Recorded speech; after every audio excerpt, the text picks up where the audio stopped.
हामी कतिजना भयौँ? 7 जना। ल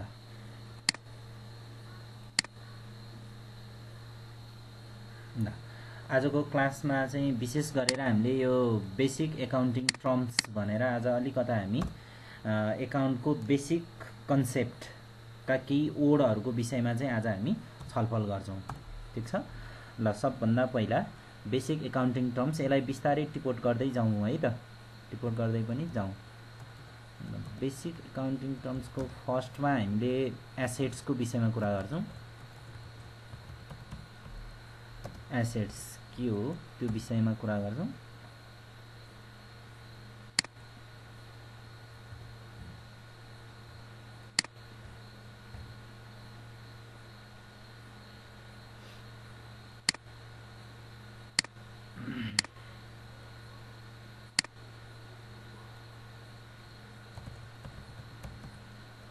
एसेट्स, त्यसपछि गएर अर्को हामीले के त भन्दाखेरि एसेट्स पछि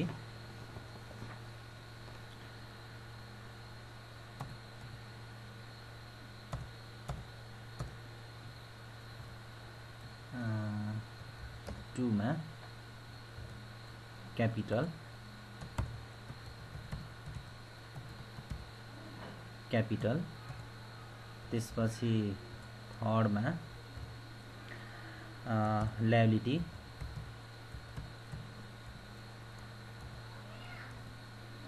त्यसपछि फोर्थमा एक्सपेन्सेस र त्यसपछि फिफ्थमा इन्कम। ल यो जुन 5 वटा टर्म छ यसलाई हामीले आजको यस क्लासमा हामीले छलफल गर्छौँ। यो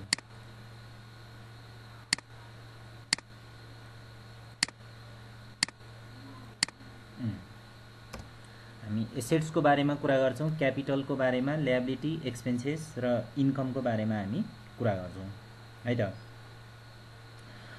अब थोरै स्टार्ट गरौँ। अब यहाँ के छ भने थोरै अलिकता इन्टरेक्सन पनि गरौँ है। यसलाई इन्टरेक्सन गरेर नि हामी अलिकता अगाडि बढौँ। हामीले आजसम्म जति पनि एकाउन्टमा अध्ययन गऱ्यौँ यो विषयमा हामीले धेरै पटक प्रयोग गरेका छौँ है, धेरै पटक प्रयोग गरेका छौँ यी वर्डहरू। यसको अर्थ के हो त भन्दाखेरि हामीलाई यो लेभलमा आएपछि फेरि हामी किन यही कुरा चाहिँ सुरु गऱ्यौँ त भन्ने एउटा मनमा प्रश्न पनि आएको हुनसक्छ होइन। मैले चाहिँ खास यो किन आवश्यक पर्यो त अहिले भन्ने कुरा गर्दा यसको चाहिँ कन्सेप्ट के हो त भन्दाखेरि वास्तवमा के हो त भन्दाखेरि हामीले एसेट्स, क्यापिटल, लायबिलिटिज, एक्सपेन्सेस, इन्कमलाई जुन तरिकाले डिफाइन गर्दै आइरहेका छौँ त्यो सही छ या गलत छ, अथवा हामीले एक्ज्याक्ट एसेट्स के हो, एक्ज्याक्ट क्यापिटल के हो, लायबिलिटिज के हो, एक्सपेन्सेस के हो, इन्कम के हो भनेर हामीले बुझ्न सकिरहेका छौँ या छैनौँ हो, त्यो कुरालाई आधार मानेर आजको क्लास चाहिँ मैले यो विषयमा चाहिँ राख्ने मैले कोसिस गरेको हो है। सबभन्दा पहिला हामीले चाहिँ के त भन्दा एसेट्सको बारेमा कुरा गरौँ। एसेट्स के हो, मैले यो आज बिहानको क्लासमा पनि यो कुरा मैले गरेको थिएँ है। अब सुरुमा एसेट्स के हो त भनेर यहाँ प्रश्न गरिरहँदाखेरि एकदम सिम्पल एन्सर छ। एसेट्स भनेको के हो त भन्दाखेरि एसेट्स भनेको प्लान्ट एन्ड मेसिनरी हो होइन, ल्यान्ड एन्ड बिल्डिङ हो, क्यास हो है, फर्निचर हो, यही त हो एसेट्स। हामीले यही नै पढ्दै आइरहेका हौँ नि त एसेट्स भनेको है त। Land and building, plant and machinery, फर्निचरलाई नै हामीले के त भन्दाखेरि एसेट्स भनेको हो है। अब यति इजी कुरा छ है, यति इजी कुरा छ र पनि आज हामी यो अध्ययन गर्न गइरहेका छौँ है। यदि हामीले एसेट्सलाई यही तरिकाले डिफाइन गरेको हो भने यो चाहिँ के हो त भन्दाखेरि एसेट्सको पुरा डिफिनेसन भएन, एसेट्सको डिफिनेसन नै भएन है। Land and building, plant and furniture, के अरे चाहिँ के अरे मेसिनलाई एसेट्स भनिन्छ, यो त एसेट्सको डिफिनेसन नै भएन नि। यो त के भयो त भन्दा एसेट्सको एक्जाम्पल भयो है, एसेट्सको एक्जाम्पल भयो। एसेट्सको एक्जाम्पलहरू के हुन् त भनेर भने land and building, plant and machinery, furniture भन्ने हुन्छ क्या है। तर यहाँ त एसेट्सको एक्जाम्पल के हो भनेर पढ्न खोजे होइन नि, यहाँ त एसेट्स भनेकै के हो भनेर पढ्न खोजे हो। यसको अर्थ के हो त भन्दाखेरि plant and machinery land and बिल्डिङलाई एसेट्स भनिन्छ, त्यो हामीलाई थाहा छ। तर हामीले जान्न खोजेको कुरा के हो त भन्दाखेरि किन भनिन्छ त नि ल्यान्ड एन्ड बिल्डिङलाई एसेट्स किन भन्ने, किन त्यसलाई क्यापिटल नभन्ने, किन त्यसलाई ल्याबिलिटिज नभन्ने होइन, एसेट्स नै किन भनिन्छ हो, यसको कारण खोज्नु पर्यो क्या हामीले। हो यसको चाहिँ ल्यान्ड एन्ड बिल्डिङलाई एसेट्स भन्नुको पछाडि के कारण छ त, अर्थात् एसेट्सको डेफिनेसन के हो त, हो त्यो कुरा चाहिँ हामीले यहाँ बुझ्न खोजिरहेको हो है। अनि त्यस्तै गरेर हामीले क्यापिटलको कुरा गर्छौँ होइन, क्यापिटलको कुरा गर्छौँ। जस्तै एक्जाम्पलको लागि एउटा एक्जाम्पल लिउँ,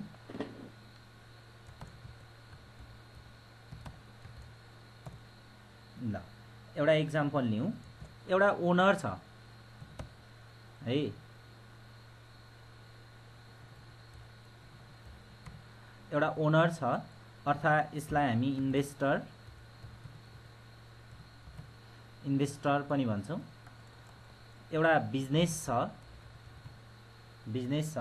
अब हामीले बिजनेस इन्टिटी कन्सेप्टलाई आधार मान्ने हो भने यहाँ ओनर र बिजनेस अलग हो, यहाँ एउटै भन्न मिल्दैन। ओनर हो, बिजनेस हो है, त्यसकारण ओनर र बिजनेस एउटै होइन।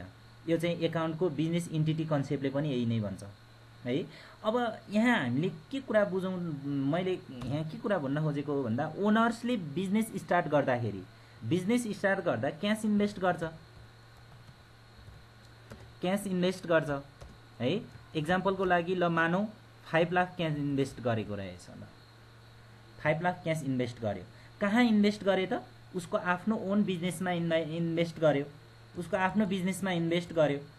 अब हामीले त्यसो हो भने हेर त, ओनर्सले आफ्नो बिजनेसमा 5 लाख इन्भेस्ट गर्यो, त्यसो भए 5 लाख के भयो त, 5 लाख के भयो, 5 लाखलाई के भनिन्छ भन त गीता। ओनर्सले बिजनेसमा 5 लाख क्यास इन्भेस्ट गरेको छ है, क्यास इन्भेस्ट गरेको छ भने 5 लाखलाई के भनिन्छ भन्न खोजे, त्यो 5 लाखलाई के भन्छ, क्यापिटल हो। एकदम सही कुरा बोलौँ है। आफूलाई यो के हो त भन्दाखेरि आफूलाई मनमा त्यो मैले क्वेसन सोधिरहँदाखेरि त्यो एन्सर दिउँ है। एन्सर दिँदाखेरि के हुन्छ भने मैले भन्न खोजेको कुरा र अनि हामी आफूले बुझेको कुरामा फरक पर्छ क्या हो, त्यस कारणले गर्दाखेरि एन्सर दिन नछुटाउँ है। अहिले मैले यहाँ सिम्पल के कुरा गरेँ भने एउटा ओनर्स अथवा एउटा लगानीकर्ता जसले कुनै एउटा बिजनेस गर्न चाहिरहेको छ अनि त्यो बिजनेसको लागि उसले आफूसँग भएको 5 लाख रुपियाँ इन्भेस्ट गर्छ भने बिजनेसमा 5 लाख त आयो नि त, बिजनेसमा 5 लाख आयो, यसलाई हामी के भन्छौँ त भन्दाखेरि क्यापिटल भनेर भन्छौँ। तर यहाँ बुझ्नुपर्ने कुरा के हो त भन्दाखेरि यसरी ओनर्सले बिजनेसमा 5 लाख रुपियाँ इन्भेस्ट गर्छ भने यो 5 लाखलाई क्यापिटल होइन, 5 लाखलाई त के भन्छ, क्यास नै भन्छ नि। 5 लाखलाई के भन्छ, क्यास नै भन्छ, कहाँ क्यापिटल भन्छ त्यसलाई। किनभने क्यास भने क्यापिटल हो कि एसेट्स हो भनौँ त, यसो विचार गरौँ त। एसेट्स हो, क्यास भने एसेट्स नै हो नि त, यसलाई हामी कसरी क्यापिटल भन्न सक्छौँ त। हो अब यहाँनिर प्रश्न हो के है, यहाँनिर प्रश्न हो। त्यस कारणले गर्दाखेरि अब हाम्रो के प्रश्न आयो भने त त्यसो भए क्यापिटल भने के हो त भन्ने प्रश्न आयो नि त, किनभने क्यास क्यापिटल हुन सक्दैन क्या, क्यास भने त एसेट्स हो। अहिलेसम्म त हामीले क्यासलाई त क्यापिटल भनिरहेको रहेछौँ, तर त्यो त होइन रहेछ नि त, किनभने क्यासलाई त हामीले के अरे चाहिँ क्यास त वास्तवमा के हो, एसेट्स हो नि त। त्यस कारणले गर्दा कस्तो हुन्छ भने यो 5 लाख रुपियाँलाई हजारको नोट भनौँ न, 5वटा बिटा भयो, ल 1 लाखको 5वटा बिटा भयो, हामीले बिजनेसमा चाहिँ इन्भेस्ट गऱ्यौँ भनेपछि बिजनेसमा 5 लाख आयो होइन, क्यासै आउँछ नि त। त्यो त हामीसँग बसे पनि त्यो 5 लाख 5वटा बिटा क्यासै हो, अनि त्यो बिजनेसमा इन्भेस्ट गरे पनि त्यो 5वटा बिटा त्यो के हो त, क्यासै हो, त्यो त क्यापिटल भएन नि त है। त्यस कारणले गर्दाखेरि त्यसो भए क्यापिटल भने यहाँ के हो त भन्ने प्रश्न आउँछ यहाँ होइन, क्यापिटल भने यहाँ के हो त, हो यस्तो किसिमको प्रश्न आउँछ है। त्यस्तै गरी अर्को प्रश्न आउँछ के हो त, ल्याबिलिटिज के हो होइन। त्यसै गरी एक्सपेन्सेस के हो होइन। त्यसै गरी इन्कम के हो हो। यसरी हामीले चाहिँ के त भन्दाखेरि आजको क्लासमा अलिकता हामीले यो विषयमा बुझेका छौँ, सुनेका छौँ, हामी यसमा अनभिज्ञ छैनौँ, त्यो मलाई थाहा छ है। मैले यहाँ हामीले जानेकै कुराहरूलाई दोहोऱ्याउन खोजेको होइन। हामीले धेरै कुरा जानेछौँ, धेरै कुरा बुझेका छौँ र त्यसमा अलिकता प्लस पोइन्ट गर्न खोजेको हो मैले है, अलिकता प्लस पोइन्ट गर्न खोजेको, हाम्रो बुझाइलाई थोरै मोडिफाई गर्न खोजेको हो है, मोडिफाई गर्न खोजेको हो। त्यस कारणले गर्दाखेरि यो मलाई फ्रुटफुल नै हुन्छ भन्ने लागेको छ है। अब थोरै एसेट्सको एक्जाम्पल, एसेट्स के हो त भनेर हामीले यसलाई डिफाइन गरौँ है त। अनि त्यसलाई हामीले एक्जाम्पलबाट पनि हामी के गर्छौँ त, प्रुफ गर्छौँ है। पहिला यसलाई लेखौँ। यसलाई कस्तो भने एसेट्सलाई कसरी डिफाइन गरौँ भन्दाखेरि कुनै पनि भ्यालुएबल थिङ्स अथवा कुनै पनि मूल्यवान वस्तु, कुनै पनि त्यस्तो चिज जसबाट हामीलाई फ्युचरमा बेनिफिट प्राप्त हुन्छ भने त्यो चाहिँ एसेट्स हो।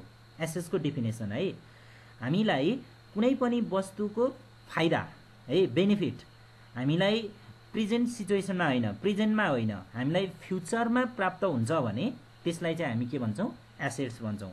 अर्थात् कुनै पनि भ्यालु जसको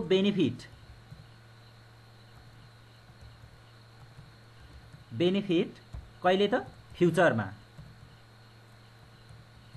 फ्युचरमा प्राप्त हुन्छ भने त्यो चाहिँ के हो त भन्दाखेरि एसेट्स हो। अर्थात् यसलाई हामीले थोरै के अरे मोडिफाई मतलब सेन्टेन्समा पनि लेखौँ, यो टिपोट गर्दै जाउँ है, अनि त्यो भएपछि सजिलो हुन्छ। एनी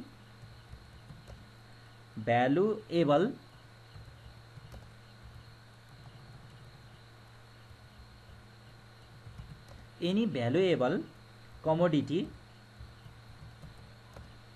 कुनै पनि त्यस्तो मूल्यवान वस्तु that will benefit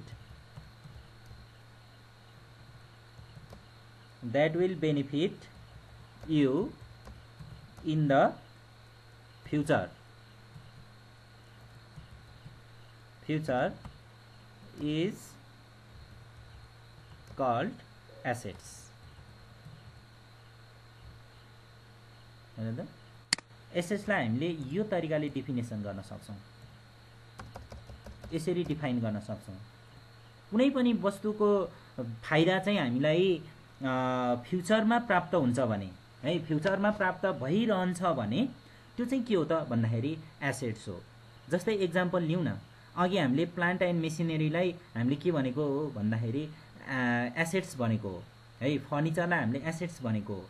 अब हामीले के कुरा बुझ्नुपर्ने हुन्छ भने फर्निचर, प्लान्ट एन्ड मेसिनरीलाई हामीले एसेट्स भनियो नि, किन भनियो त भन्दाखेरि त्यो फर्निचर, प्लान्ट एन्ड मेसिनरी अथवा क्यास, त्यसबाट हामीले फ्युचरमा बेनिफिट प्राप्त गर्छौँ नि त है, भविष्यमा हामीले क्रमशः त्यसबाट चाहिँ हामीले फाइदा लिँदै जान्छौँ नि त हो। त्यस कारणले गर्दाखेरि plant and machinery, land and building, क्यासलाई हामीले के भनेको हो त भन्दाखेरि एसेट्स भनेको हो।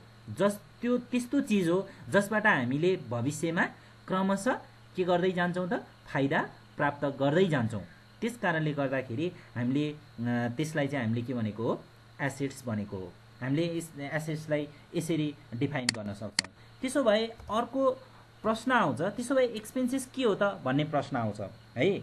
एक्सपेन्सेस के हो त भन्ने प्रश्न आउँछ। एक्सपेन्सेस भनेको चाहिँ फेरि के हो त भन्दाखेरि कुनै पनि भ्यालु जसको बेनिफिट यदि हामीलाई प्राप्त भइसकेको हुन्छ भने है, अलरेडी टेकन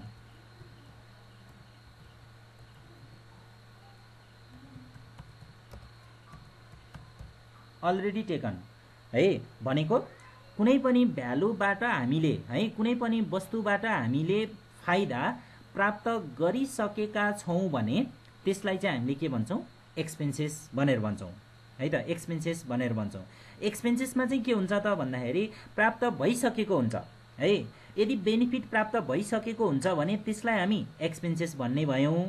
तर बेनिफिट हामी फ्युचरमा प्राप्त गर्छौँ भने त्यसलाई चाहिँ हामी के भन्छौँ त, एसेट्स भनेर भन्छौँ।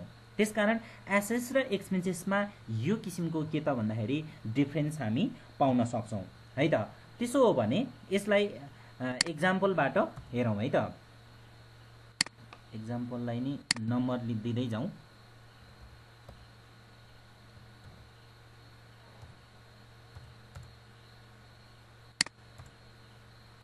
एक्जाम्पल जुन हो त्यसकै मुनि गर्दै गयो नि सर तपाईको ल्यापटप ए होइन यस्तो छ यो एक्जाम यहाँ यो चाहिँ हाम्रो मेन एन्सर हो यो है, मेन एन्सर हो यो। त्यस कारणले गर्दाखेरि यहाँ चाहिँ हामी धेरै कुरा नलेखौँ। एक्जाम्पल यहाँ धेरै कुरा चेन्ज भइरहन्छ क्या। त्यस कारणले गर्दाखेरि के हुन्छ भने यसको यो अहिले हामीले बुझ्ने कोसिस गरौँ, लेख्न पर्दैन। बरु यहाँ सक्रिय रूपमा सहभागी हौँ, नलेखौँ। किनभने यो त मैले लेखिरहेको छु, यो त फाइनल्ली नोट बन्छ नि त, अनि म यो सेयर गरिदिइहाल्छु है। ल त्यसो भयो भने बेस हुन्छ है त। ल ठिक छ, त्यसो भए एउटा एक्जाम्पल लिउँ है। ल यो यसलाई 1 नम्बर नदिउँ, अब एक्जाम्पल 1 बाट सुरु गरौँ है त। ल बिस्तारै बुझ्ने कोसिस गर्दै जाउँ, बुझिन्छ। अनि वान साइडेड हुनु भएन भन्न खोजेको है त। जस्तै एक्जाम्पलको लागि एउटा यस्तो एक्जाम्पल लिउँ है त। जस्तै एउटा एजप्सन मानौँ म चाहिँ मानौँ अब तिमीहरू है त, तिमीहरू चाहिँ के हो त भन्दाखेरि कुनै एउटा कम्पनीको ओनर्स भयो है, कुनै कम्पनीको ओनर्स भयो, ठिक छ। र अनि त्यो कम्पनीमा अर्थात् तिमीहरूको कम्पनीमा म चाहिँ जाहिर खान आएको छु है, मैले चाहिँ जाहिर खान आएको छु भनेपछि म चाहिँ को भएँ, इम्प्लोइ भएँ। र मेरो नाम चाहिँ ल मानौँ मिस्टर ल एसएस भनौँ, यो चाहिँ म हो, मिस्टर शरण श्रेष्ठ भनेको के, मिस्टर एसएस म भएँ होइन। म चाहिँ जब गर्न आएको छु है त। अब यहाँ चाहिँ ल मानौँ कम्पनीको नाम के राखिदिउँ भनौँ त, ल डिएमसी राखिदिउँ। ल डिएमसी, ल डिएमसी राखिदिउँ। ल एकदम काइरा कुरो है त। म डिएमसी को इम्प्लोइ हुँ है। अब अहिले यो महिना भनेको मानौँ ल एक्जाम्पलको लागि कुन मानौँ त, ल कुनै एउटा मानौँ है त। ल जनवरी नै मानौँ, ल जनवरी नै मानौँ। जनवरी 1, यो जस्ट एक्जाम्पल है। जनवरी 1, 2020 मानौँ है। ल 2020, ल जनवरी 1, 2020 मा चाहिँ ल मैले काम स्टार्ट गरेँ, ठिक छ। मैले जनवरी 2020 मा मैले काममा जोइन भएँ, म भनौँ न जोइन भएँ। अब त्यसपछि मैले के गर्दै जान्छु मैले, ल काम गर्दै गएँ है।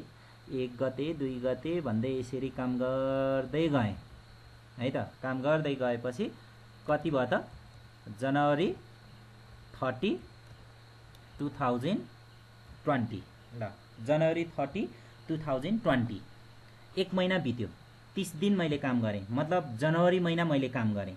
र मैले तिमीहरू सामु आएर मैले भने हैन त। अनि मैले के भने ल 1 महिना मैले काम गरिदिएँ हैन, जनवरी महिना 1 महिना मैले पुरै काम गरेँ, अब मलाई स्यालेरी दिनु भनेर मैले मागेँ है। मैले माग्न पाउँछु नि स्यालेरी, माग्न पाउँछु कि पाउँदैन, पाउँछ नि स्यालेरी हैन हो। भनेपछि मैले चाहिँ 1 महिना मैले काम गरिदिएँ, मलाई स्यालेरी दिऊ हैन, मेरो स्यालेरी देऊ भनेर मैले मागेँ है। ल स्यालेरी फर एक्जाम्पल ल 10,000 थियो भन्ने मानौँ है, स्यालेरी महिनाको 10,000 थियो भन्ने मानौँ है त एक्जाम्पलको लागि। अब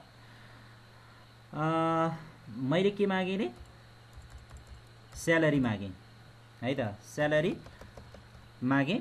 र अनि त्यसपछि अब डिएमसीले है त, डिएमसीले मलाई 10,000 दियो है त। डिएमसीले मलाई 10,000 दियो भनेपछि डिएमसीमा 10,000,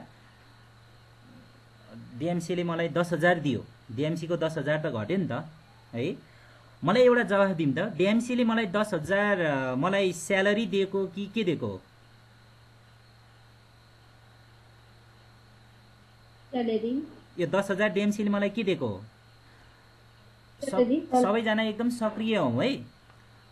स्यालेरी दिएको हो, स्यालेरी दिएको हो। अब मैले के, अब हामीले के बुझ्नु पर्यो भने डिएनसीले मलाई 10,000 स्यालेरी दिए होइन, डिएनसीले मलाई 10,000 क्यास दिएको विचार गर है। कहाँ मलाई स्यालेरी दिए? स्यालेरी कस्तो हुन्छ कसैले देखे हे? रातो, नीलो, हरियो, पिरो, गुल्यो कसैले होइन, जे हो स्यालेरी देखिए त, स्यालेरी त देखे होइन नि। रातो हुन्छ कि नीलो हुन्छ कि खैरो हुन्छ कि पिरो हुन्छ कि गुल्यो हुन्छ कि देखे है भने स्यालेरी देखे होइन। के देखिया हो त? क्यास देखिया हो नि। कहाँ चाहिँ डिएनसीले मलाई चाहिँ 10,000 क्यास दिया हो नि। 10वटा हजार छ। अहिले यहाँ भएको भएदेखि म गनिदिन्थेँ यहाँ देखाइदिन्थेँ। हो, अब यता ध्यान दिउँ। डिएनसीले मलाई 10,000 स्यालेरी होइन, मलाई के दिएको हो त? क्यास दिएको हो है। त्यसकारण यो 10,000 क्यास दिएको हो। त्यसो भए यो 10,000 क्यास के हो त भन्दाखेरि एसेट्स हो। 10,000 क्यास त के हो त भन्दाखेरि एसेट्स हो। त्यसो भए यो 10,000 क्यास एसेट्स किन भयो त भन्ने फेरि प्रश्न आउँछ है। 10,000 क्यासलाई हामीले एसेट्स किन भनियो त भन्दाखेरि अब बुझौँ त।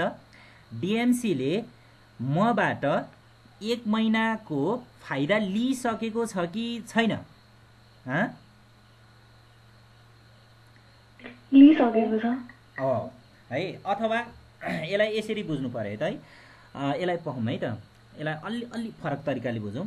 10,000 क्यास यो एसेट्स हो है। अब एउटा कुरा फेरि अर्को कुरा प्रश्न के आउँछ त भन्दा यो 10,000 क्यास तिरेको कुरा त हामीले एकाउन्टमा राख्छौँ, डिएनसीले एकाउन्टमा राख्छौँ। त्यसो भए एकाउन्टले अर्को प्रश्न के सोध्छ त भन्दाखेरि यो 10,000 क्यास किन पेमेन्ट गर्यो त भनेर सोध्छ के। 10,000 क्यास किन पेमेन्ट गर्यो त भनेर सोध्यो भने अब हामीले के भन्नु पर्यो त भन्दाखेरि 10,000 क्यास पेमेन्ट किन गरेको त भन्दाखेरि 10,000 त हाम्रो एक्सपेन्सेसको रूपमा हो नि त। यहाँ हेरौँ है, 10,000 त यो प्लस हुन्छ है त, प्लस 10,000 यो हाम्रो के को रूपमा हुन्छ त भन्दाखेरि एक्सपेन्सेस हुन्छ। यो 10,000 एक्सपेन्सेस हुन्छ है। अब किन एक्सपेन्सेस भयो त भन्ने कुरा गरौँ है त। 10,000 किन एक्सपेन्सेस भयो त भन्दाखेरि हामी जस्तो मबाट डिएनसीले 1 महिनाको पुरा फाइदा लिइसके नि त, 1 महिना काम लिइसकेको छ नि त। त्यस कारणले गर्दाखेरि डिएनसीले मलाई जुन 10,000 क्यास दिएको थियो त्यो किन दिएको त भन्दाखेरि स्यालेरी दिएको हो नि त है। यस्तो के, यसलाई एउटै अर्थ यसरी बुझौँ है त। डिएनसीले मलाई 10,000 स्यालेरी दिया होइन, क्यास दिएको हो, यसरी बुझ्नु पर्यो। क्यास भनेको एसेट्स हो। अनि 10,000 क्यास किन दियो त भनेर चाहिँ के अरे एकाउन्टेन्टले चाहिँ एन्सर दिन पर्यो भने है, एकाउन्टेन्टले एन्सर दिन पर्यो भने स्यालेरी दिएको हो नि त है, स्यालेरी दिएको हो। अनि त्यस कारणले गर्दाखेरि स्यालेरीलाई किन एक्सपेन्सेस भनियो भन्ने प्रश्न आउँछ अर्को फेरि है त। स्यालेरी, अब स्यालेरीलाई किन एक्सपेन्सेस भनियो त भन्दाखेरि यहाँ स्यालेरीको के अरे एक्सपेन्सेसको डिफिनेसन के थियो? एक्सपेन्सेसको डिफिनेसन के थियो भने कुनै पनि भ्यालुबाट हामीले बेनिफिट प्राप्त गरिसकेका छौँ भने त्यसलाई हामी के भन्छौँ? एक्सपेन्सेस भन्छौँ भन्ने कुरा हो नि त। त्यस कारणले गर्दाखेरि यहाँ के भइरहेछ भने यो जुन हामीले डिएनसीले मबाट 1 महिनाको चाहिँ के अरे बेनिफिट त लिइसकेको छ नि त। त्यस कारणले गर्दाखेरि यो 10,000 चाहिँ 10,000लाई चाहिँ के भनियो त भन्दाखेरि 10,000 स्यालेरी र स्यालेरीलाई के भनियो त? एक्सपेन्सेस भनियो। भनेपछि यहाँ हामीले के बुझ्नु पर्यो त भन्दाखेरि 10,000 डिएनसीले स्यालेरी नदिइकन क्यास दिएको हो। किन क्यास दिएको त भन्दाखेरि स्यालेरी दिएको, स्यालेरीको रूपमा दिएको हो क्या।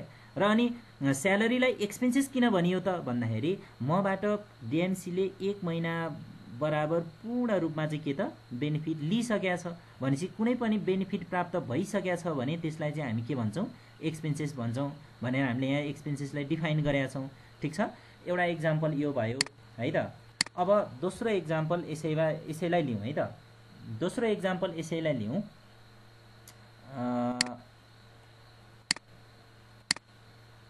के गरौँ, यसैलाई काटौँ कि अथवा ल यो 2 मा है त, 2 मा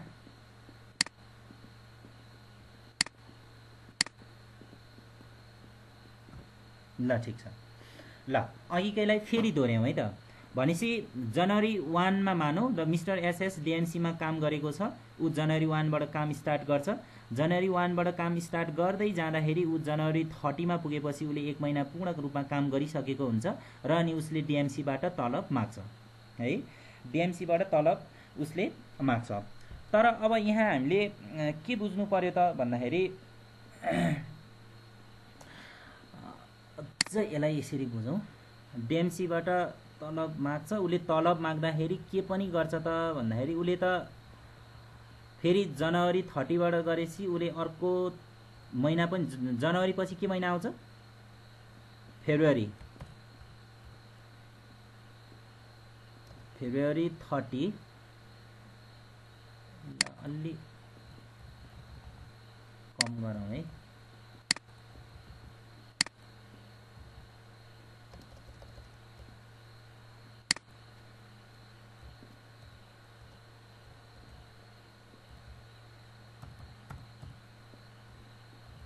ल 2020 ले यसरी गरौँ है त। अब यहाँ मैले कुरा के गर्न खोजेको भन्दाखेरि जनवरी 1 बाट उसले काम गर्दै गयो है, काम गर्दै गयो, जनवरी 30 मा पुग्यो र उसले के भन्यो त भन्दाखेरि मैले 1 महिना काम गरेँ है, मैले 1 महिना काम गरेँ, 1 महिनाको स्यालेरी 10,000 हो, तर मलाई अहिले एकदमै पैसाको आवश्यक छ, मलाई 20,000 पैसा चाहिएको छ, म फेब्रुअरी महिनामा पनि काम गरिहाल्छु है, फेब्रुअरी महिना है, फेब्रुअरी महिनामा पनि मैले काम गरिहाल्छु, त्यसो भए फेब्रुअरी महिनाको तलब पनि मलाई अहिले नै दिनु भनेर यसरी चाहिँ मैले के गरेँ त 20,000 रुपियाँ मागेँ। जनवरीको 10,000 र फेब्रुअरीको 10,000 गरेर मैले टोटल कति मागेँ? 20,000 मागेँ। अब डिएमसीले मलाई कति दियो त? 20,000 रुपियाँ दियो है त, 20,000 रुपियाँ दियो, स्यालेरी दियो भनेर के दियो त भन्दाखेरि स्यालेरी भन्ने मनमा आछ नि, त्यो होइन, 20,000 स्यालेरी होइन, मलाई के दिएको हो? क्यास दिएको हो। 20,000 चाहिँ मलाई के दियो त? क्यास दियो। त्यसो भए क्यास भने के हो त भन्दाखेरि एसेट्स हो नि त, क्यास भने त के हो त? एसेट्स हो। अब यहाँनिर हामीले विचार गर्नुपर्ने कुरा छ है, यहाँनिर हामीले विचार गर्नुपर्ने छ। अब टोटल पेमेन्ट गरेको 20,000 क्यास मध्ये डिएमसीले मबाट कति हजारको बेनिफिट लिएको छ? कति हजारको बेनिफिट लिएको छ? 10,000 हो, जम्मा 10,000 को मात्र बेनिफिट लिएको छ। त्यस कारणले गर्दाखेरि डिएमसीले 20,000 क्यास पेमेन्ट गरे पनि डिएमसी को एक्सपेन्सेस भनेको चाहिँ 20,000 हुँदैन क्या, यहाँ त 20,000 क्यास गएको छ नि त, तर डिएमसी को एक्सपेन्सेस भनेको 20,000 हुँदैन, कति हुन्छ त? 10,000 मात्र हुन्छ। किन भन्दा टोटल पेमेन्ट गरेको 20,000 क्यास मध्ये डिएमसीले मबाट बेनिफिट मात्र 10,000 को लिएको छ, तर यो फेब्रुअरी महिनाको जुन 10,000 पेमेन्ट गरेको छ नि त्यसको बेनिफिट मसँग ल्या छैन भनेपछि त त्यो त एक्सपेन्सेस हुन सकेन। एक्सपेन्सेस हुनको लागि के हुनु पर्यो त भन्दाखेरि बेनिफिट लिइसकेको हुनु पर्यो क्या, त्यसो भयो भने बल्ल त्यो के हुन्छ? एक्सपेन्सेस हुन्छ। त्यस कारणले गर्दाखेरि यहाँ के भनियो त भन्दा टोटल 20,000 मध्ये 10,000 मात्र के हुन जान्छ त भन्दाखेरि यो स्यालेरीको रूपमा, स्यालेरीको रूपमा के हुन जान्छ? एक्सपेन्सेस हुन जान्छ, एक्सपेन्सेस हुन जान्छ। 10,000 चाहिँ के हुन गयो? एक्सपेन्सेस हुन गयो, किनभने 10,000 बराबर बेनिफिट मात्र के गरेको छ? डिएमसीले अहिले लिएको छ। तर डिएमसीले पेमेन्ट कति गरेको छ? 20,000 पेमेन्ट गरेको छ। अब 20,000 मध्ये 10,000 त एक्सपेन्सेस भयो है, 10,000 त एक्सपेन्सेस भयो भनेपछि एक्स्ट्रा 10,000, त्यो एक्स्ट्रा 10,000 जुन फेब्रुअरी महिनाको तलब पेमेन्ट गरेको छ त्यसको बेनिफिट डिएमसीले लिइसकेको छ, डिएमसीले लिइसकेको छ कि छैन? जुन फेब्रुअरी महिनाको तलब 10,000 पनि तिरेको छ नि त्यसको बेनिफिट डिएमसीले लिइसकेको छैन। यो कहिले प्राप्त हुन्छ? यो भन्दा फ्युचरमा प्राप्त हुन्छ है, यो त फेब्रुअरी महिनामा प्राप्त हुन्छ नि, अहिले त जनवरीको 30 मात्र भएको छ भनेपछि जुन 10,000 को बेनिफिट कस्तो रे? इनिशियल कति दिनु भने रे तपाईले? यस्तो हो क्या, एकदम सजिलो छ। महिनाको तलब 10,000 हैन त? 10,000 10,000 हो महिनाको तलब। मैले के भने त भन्दाखेरि जनवरी महिना त मैले काम गरिसकेँ ठिक छ। अनि मैले चाहिँ तलब के मागेँ भन्दा जनवरीको 10,000 र फेब्रुअरीमाको पनि 10,000 क्या। फेब्रुअरीमा पनि म काम गरिदिइहाल्छु नि, म काम गरिहाल्छु। फेब्रुअरी महिनाको पनि 10,000, यसरी मलाई 20,000 दिनुहोस् भनेर मैले मागेँ के, एडभान्स मागेँ क्या मैले, कुरा बुझ्यौ नि। अनि यसरी कम्पनीले अथवा डिएमसीले मलाई कति हजार दियो त, 20,000 क्यास दियो। यो 20,000 क्यास, यो त एसेट्स भइहाल्यो। तर डिएमसीले 20,000 क्यास पेमेन्ट गरे पनि डिएमसीको एक्सपेन्सेस 20,000 हुन गएन क्या।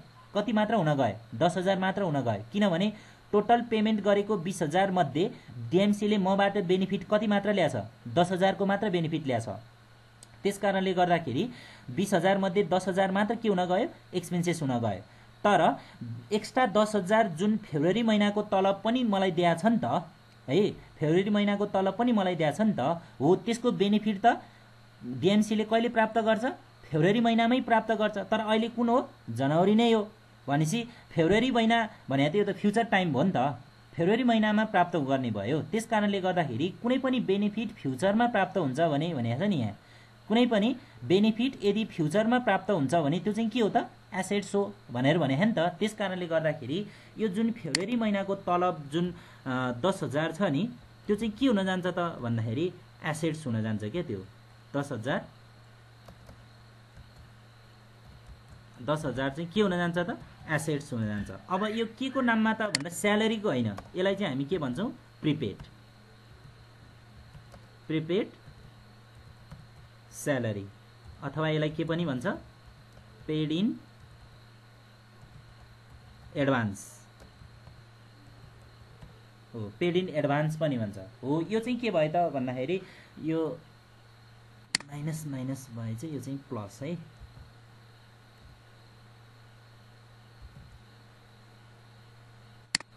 एकाउन्टिङ इक्वेसनमा त बराबर हुनु पर्यो नि त।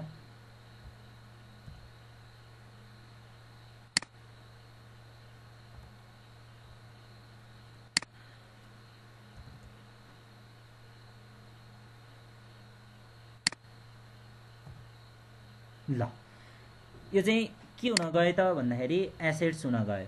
भनेपछि अब हामीले यहाँ के बुझ्नु पर्यो त भन्दाखेरि टोटल 20,000 पेमेन्ट गरेको जुन क्यास पेमेन्ट गरेको छ नि, जसमध्ये कम्पनीले 10,000 को बेनिफिट प्राप्त गरिसकेको छ, त्यस कारणले गर्दा एक्सपेन्सेस हुन गयो भने 10,000 बराबरको बेनिफिट प्राप्त गर्न अझै बाँकी छ, तसर्थ त्यो चाहिँ के भयो त भन्दाखेरि एसेट्स भयो। तसर्थ हामीले एक्सपेन्सेसलाई चाहिँ के भन्छौँ त भन्दाखेरि बेनिफिट प्राप्त भइसकेको छ भने त्यो चाहिँ एक्सपेन्सेस हो, तर बेनिफिट प्राप्त हुन बाँकी नै छ भने चाहिँ त्यो चाहिँ के हो त, एसेट्स हो भनेर हामीले यसलाई डिफाइन गर्न सक्छौँ है त। फेरि हामी जोइन गर्नुपर्छ होला है, लेस देन 1 मिनट भनेको छ, जोइन गरौँ है।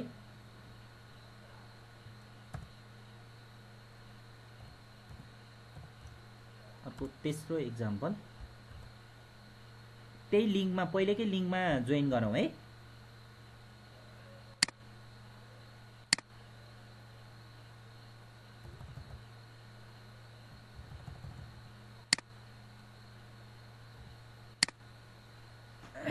ल फेरि अब तेस्रो इक्जाम्पल हामीले लिउँ है त।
शोभा के छ, शोभा सुन्दैछौ? हजुर सर सुन्दैछु। ए ल आजको यो क्लासलाई चाहिँ अलिकता धैर्य गरौँ है। यो हुन्छ सर। के अरे चाहिँ बुझिन्छ।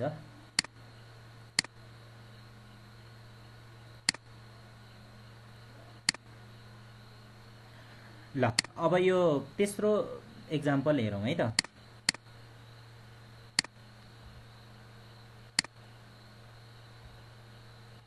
ल अब तेस्रो एक्जाम्पलमा हामीले फेरि एउटा हाइपोथेटिकल कुरा गरौँ। ल मिस्टर एसएस डिएमसीको इम्प्लोइ हो, ऊ जनवरी 1बाट काम गर्दै अगाडि बढ्छ है त। जनवरी 1बाट काम गर्दै गर्दै गर्दै ऊ कहाँ पुग्छ, जनवरी 30 है त। जनवरी 30, 2020 मतलब 1 महिना उसले काम गर्छ है त। 1 महिना पुरा काम गरिसकेपछि अब फेरि उसले के भन्छ त भन्दाखेरि मलाई तलब देऊ भनेर भन्यो है त। ल मेरो स्यालेरी चाहियो, मलाई दिनु पर्यो भनेर भन्यो, ठिक छ। अब यो उसले 1 महिना काम गरिसक्यो, अब त्यो तलब माग्नु ठुलो कुरा होइन, त्यो उसले मागिहाल्छ है त। त्यस कारणले गर्दाखेरि उसले आफ्नो तलब माग्यो।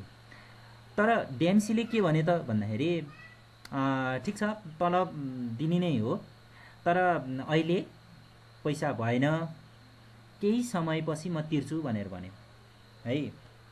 केही समयपछि म तिर्छु भनेर भन्यो। अहिले म दिन सकिनँ, अहिले क्यास भएन, केही समयपछि म चाहिँ तिम्रो तलब दिन्छु है, 10,000 म क्यास दिन्छु भनौँ न, तलब दिन्छु भनेर भन्यो है। अब यसरी भन्न पाउँछ कि पाउँदैन होला? यस्तो भन्न पाइहाल्छ नि होइन। अन्डरस्ट्यान्डिङ, म्युचुअल अन्डरस्ट्यान्डिङमा कहिलेकाहीँ के हुन्छ भन्दाखेरि संस्थालाई पनि समस्या हुनसक्छ। त्यस्तो अवस्थामा चाहिँ केही समयको लागि स्यालेरी स्टप गर्न पनि सक्छ है। फेरि यता इम्प्लोइलाई आवश्यक परेको बेलामा, यता कम्पनीसँग भएको बेलामा उसले एडभान्सको रूपमा पनि त दिन्थ्यो नि होइन, भने एडभान्सको रूपमा पनि दिन सक्छ। तर त्यस्तै समस्या पर्यो भने 1-2 दिन स्टप गर्न पनि सक्छ होइन, रोक्न पनि सक्छ हो। अब यस्तो कन्डिसनमा अब हामीले के बुझ्नु पर्यो त भन्दाखेरि डिएमसीको खर्च भयो कि भएन होला? डिएमसीको खर्च भयो कि भएन? ल शोभाले भन्यो छैन है। अरू साथीले नि भनौँ त, यो एकचोटि यहाँ सबै साथीहरूको राय सुनौँ त।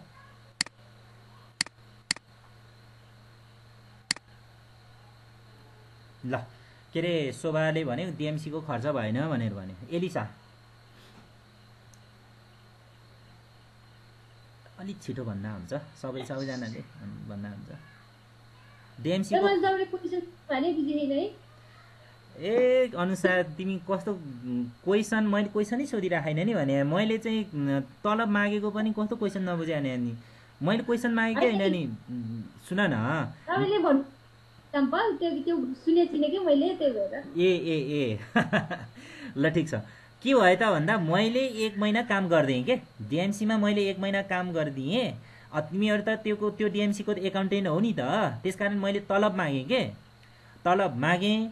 मैले 1 महिना काम गरिदिएँ, मेरो 10,000 तलब देऊ भनेर मैले भने है। तर के भयो त भन्दाखेरि डिएमसीबाट कस्तो एन्सर आयो त भन्दाखेरि अलिकति समस्या छ, क्यास अहिले तत्काल भएन, त्यसकारण 2-4 दिनपछि म दिन्छु, अहिले म दिन सकिनँ, अहिले मैले क्यास दिन पाइनँ भनेर भन्यो क्या। मलाई क्यास दिएन, मलाई तलब दिएन। अब मैले क्वेसन के सोधेँ त भन्दाखेरि डिएमसीको खर्च भयो कि भएन भनेर सोधेँ कि मैले। यो महिनामा डिएमसीको स्यालेरीमा खर्च भयो कि भएन भने हो, मैले त्यो क्वेसन सोधेको। खर्च त देखाउन परिहाल्यो नि, उसको मन्थली स्यालेरी त त्यति त उसले तिर्नु पर्ने नै हो नि। लाइबिलिटिज भए पनि उसको तिर्नु त बाँकी त भइहाल्यो नि, तिर्नु पर्ने नै भयो। ठिक छ, खर्च भयो कि भएन? त्यसो भए खर्च भयो कि भएन? खर्च भएन, अहिलेलाई खर्च भएन, अनुसारले नि खर्च भएन भने है, शोभाले नि खर्च भएन भने। ल मैले धेरै गफ चाहिँ होइन, खर्च भयो या भएन त्यति मात्र। गीता भएन, यो अहिले त भएको छैन हो, भएन। देवराज भएन सर, भएन हो, ठिक छ। ल रजिता मलाई त के लाग्छ भने त्यो यस्तो पर्छ, किनभने मन्थली उसको यस्तो रजिता पर्छ नि, त्यो महिनाको त हो नि त। रजिताले भनेको कुरा मैले बुझेँ, एक्सप्लेन नगर, खर्च भयो कि भएन त्यति मात्र भन। खर्च त उसको हो नि त, हो नि त होइन, भयो भनेर भन न, कि भएन भन, कि भयो भन। भयो हो ल खर्च भयो ल एकजना खर्च भयो भन्ने आयो है ल अब अरू रमेश भट्ट खर्च हुन्छ सर हो खर्च हुन्छ दुईजना आयो सुशील थापा प्रयुषा खर्च भयो हो खर्च भयो अरू ल अब यसो गरौँ है त ल ठिक छ अब हामीले दुईवटै भ्यू आयो खर्च भएन भन्ने पनि आयो खर्च भयो भन्ने पनि आयो हो यसको अर्थ के हो त भन्दाखेरि केही कुरा अझै थप बुझ्नुपर्ने छ भन्ने त देखियो नि त हो मैले आजको क्लासको उपलब्धि नै यही खोजे हो के आजको क्लासको एउटा ब्युटी भनेकै यही नै हो एकदम सिम्पल छ तर हामीमा पनि अहिले भर्खरै यहाँ दुई किसिमको डिबेट त आयो नि त दुई किसिमको एन्सर आयो नि त एउटा खर्च भयो भन्ने आयो अर्को खर्च भएन भन्ने आयो नि त हो अब यसलाई चाहिँ म के भन्छु त भन्दाखेरि अब खर्च भयो या भएन खर्च भयो या भएन कुन राइट कुन रङ मैले भनेन तर म एउटा कुरो चाहिँ एक्सप्लेन गर्न चाहेँ खर्चको डेफिनेसन के हो त्यो चाहिँ हामी फेरि एकचोटि हेरौँ है त अब यहाँ हेरौँ त डिएमसीले मलाई क्यास तिर्न सकेन अहिले तत्काल तिरेन यसको मतलब के होइन त भन्दा तिर्नै पर्दैन भन्ने होइन आज उसले तिरेन ठिक छ भोलि तिर्छ पर्सि तिर्छ होइन 2-4 दिनपछि 10 दिनपछि नि तिर्ला तर कम्पलसरी तिर्न पर्छ किन तिर्न पर्छ भने डिएमसीले मबाट 1 महिना बराबर बेनिफिट लिइसकेको छ कि छैन मबाट जनवरी महिनाभरिको बेनिफिट लिइसकेको छ कि छैन हो बेनिफिट त डिएमसीले लिइसकेको छ नि त त्यसो भए एक्सपेन्सेसको डिफिनेसन भर्खरै हामीले के गरेको हो त भन्दाखेरि यहाँ हेरौँ त कुनै पनि भ्यालु त्यसबाट हामीले बेनिफिट प्राप्त गरिसकेका छौँ भने त्यो त एक्सपेन्सेस हो नि है त्यसकारण यहाँ हामीले कुरा के बुझ्नु पर्यो त भन्दा चाहे पैसा पेमेन्ट होस् अथवा पेमेन्ट नहोस् त्योसँग मतलब भएन क्या खर्च हुनको लागि पैसा पेमेन्ट गर्नै पर्छ भन्ने छैन है पेमेन्ट नगरे पनि है पेमेन्ट नगरे पनि यदि बेनिफिट प्राप्त गरिसकेका छ भने त्यसलाई त हामी के भन्न पर्यो त एक्सपेन्सेस भन्न पर्यो क्या हो त्यस कारणले गर्दाखेरि यो थर्ड नम्बरको एक्जाम्पलमा हामीले के बुझ्नु पर्यो त भन्दाखेरि यो थर्ड नम्बरको एक्जाम्पलमा मैले के कुरा बुझाउन खोजेको हो भन्दाखेरि 10,000 डिएमसीले पेमेन्ट नगरे पनि 10,000 बराबर बेनिफिट डिएमसीले मबाट लिइसकेको छ त्यस कारणले गर्दाखेरि यो डिएमसीको लागि के हुन जान्छ त भन्दाखेरि एक्सपेन्सेस हुन जान्छ है खर्च बढ्यो नि त त्यसकारण प्लस 10,000 है प्लस 10,000 यो चाहिँ के त भन्दाखेरि स्यालेरी हो है स्यालेरी हो यो चाहिँ डिएमसीको लागि के हुन जान्छ एक्सपेन्सेस हुन जान्छ है त एक्सपेन्सेस हुन जान्छ किन एक्सपेन्सेस हुन गयो त भन्दाखेरि 10,000 बराबर बेनिफिट मबाट डिएमसीले लिइसकेको छ त्यस कारणले गर्दाखेरि 10,000 बराबर कम्पनीको मतलब डिएमसीको खर्च भइसकेको छ चाहे क्यास पेमेन्ट होस् अथवा नहोस् अब डबल इन्ट्री सिस्टम अनुसार त हामीले के बुझ्नुपर्ने हुन्छ त भन्दाखेरि डिएमसीलाई 10,000 मलाई तिर्न पर्ने अब्लिगेसन क्रिएट भयो कि भएन अब्लिगेसन क्रिएसन भयो कि भएन भनौँ त यस्तो मैले थोरै कुरा फेरि बुझाउँ है त 10,000 आज डिएमसीले मलाई तिरेन यसको मतलब डिएमसीले कहिल्यै तिर्नु नपर्ने हो त होइन नि डिएमसीले 2 दिनपछि 3 दिनपछि अथवा 4 दिन 10 दिनपछि कम्पलसरी तिर्न पर्छ मलाई 10,000 रुपियाँ तिर्न पर्छ अर्थात् तिर्न पर्ने दायित्व सिर्जना भयो क्या यहाँ त्यस कारणले गर्दाखेरि 10,000 बराबर डिएमसीको फेरि के क्रिएसन हुन्छ त भन्दाखेरि के क्रिएसन हुन गयो त भन्दाखेरि ल्याबिलिटिज क्रिएसन हुन गयो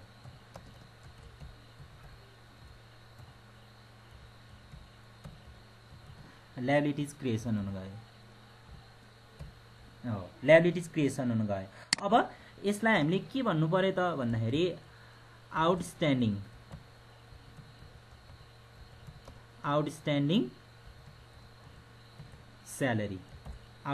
स्यालेरी भनेर हुने भयो यो चाहिँ मैले यसलाई अलिकति यता बनाइदिएँ है त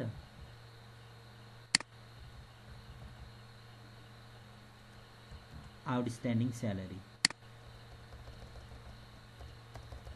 ल भनेपछि अब हामीले के बुझ्नु पर्यो त भन्दाखेरि यदि अब्लिगेसन क्रिएसन हुन्छ भने केही तिर्न पर्ने भविष्यमा केही तिर्न पर्ने दायित्व सिर्जना हुन्छ भने त्यसलाई चाहिँ हामी फेरि के भन्दो रहेछौँ त भन्दा ल्याबिलिटिज भन्दो रहेछौँ क्या। त्यसकारण ल्याबिलिटिज भनेको के हो त भन्दाखेरि अब्लिगेसनको कुरा आयो क्या।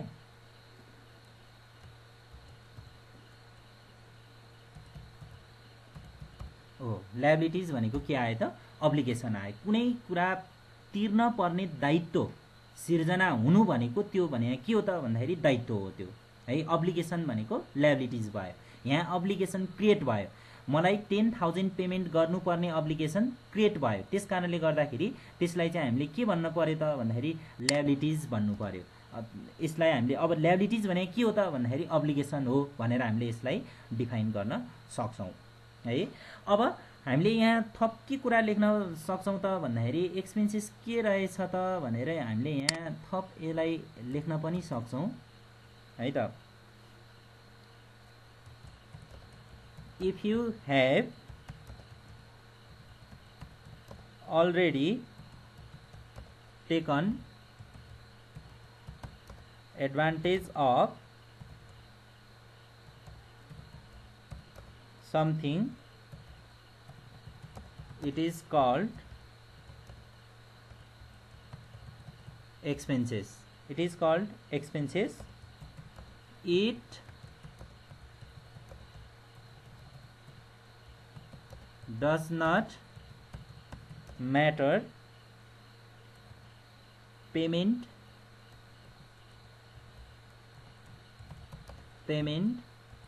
has been made or not। ल एक्सपेन्सेसलाई हामीले यो तरिकाले चाहिँ के गर्न सक्छौँ त डिफाइन गर्न सक्छौँ। चाहे ती पैसा तिरोस् अथवा नतिरोस्, यदि पहिले नै बेनिफिट प्राप्त भइसकेको छ भने त्यो चाहिँ के हुन जान्छ त एक्सपेन्सेस हुन जान्छ भनेर चाहिँ हामीले यसरी हामीले एक्सपेन्सेसको डिफिनेसन गऱ्यौँ है त। अनि बेनिफिट प्राप्त हुन बाँकी हुन्छ भने त्यो चाहिँ के हो त, अथवा बेनिफिट प्राप्त हुन बाँकी नै छ अथवा फ्युचरमा बेनिफिट प्राप्त हुन्छ भने त्यो चाहिँ हामीले के भन्यौँ एसेट्स भन्यौँ। र केही पेमेन्ट गर्नुपर्ने जुन एउटा अब्लिगेसन क्रिएसन हुन्छ भने त्यसलाई चाहिँ हामीले के भन्यौँ ल्याबिलिटिज भनेर भन्यौँ है त। ल यो यति भयो। त्यसो भए अब फेरि प्रश्न आउँछ, त्यसो भए क्यापिटल भने के हो त भन्ने प्रश्न आउँछ है त।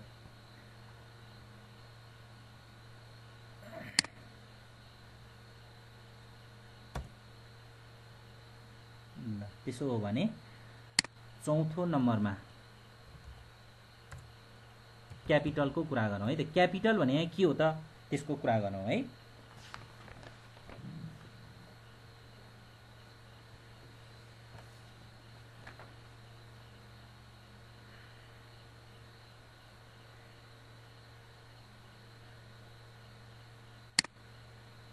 ल त्यसको एउटा एक्जाम्पल लिउँ।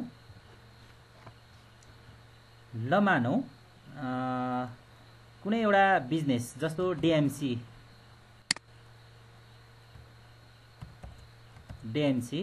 बिजनेस छ है।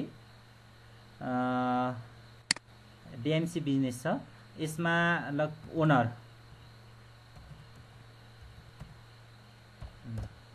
छ।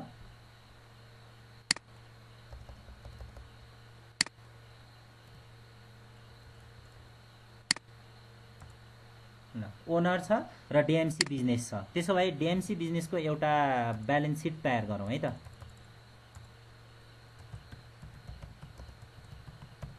ब्यालेन्स सिट तयार गरौँ। सानो टेबल पनि बनाइहालौँ है।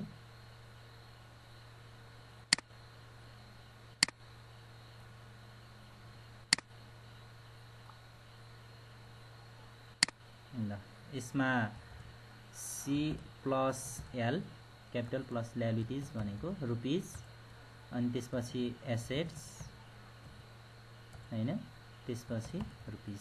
ल यो ब्यालेन्स सिटको फर्ममा रह्यो है।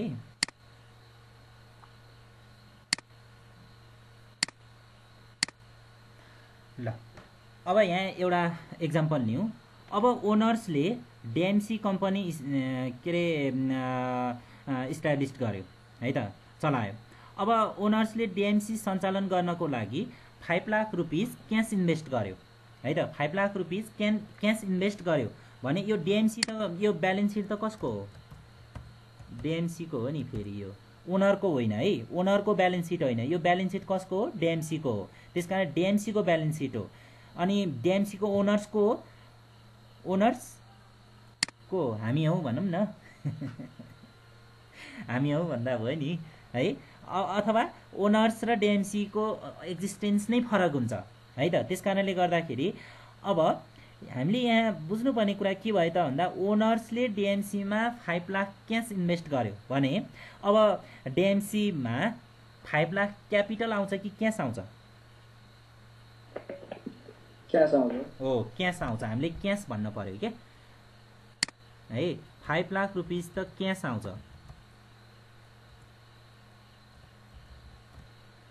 ल 5 लाख क्यास आउने भयो ठीक छ अब त्यसै गरी यहाँ हामीले के बुझ्नु पर्यो भने ओनर्सले 5 लाख क्यास मात्र होइन ओनर्सले आफ्नो बिल्डिङ है त आफ्नो बिल्डिङ जसको भ्यालु मानौ 20 लाख थियो है त त्यो 20 लाख भ्यालु भएको बिल्डिङ त्यो पनि डिएमसीमा इन्भेस्ट गर्यो भनेपछि कति भयो त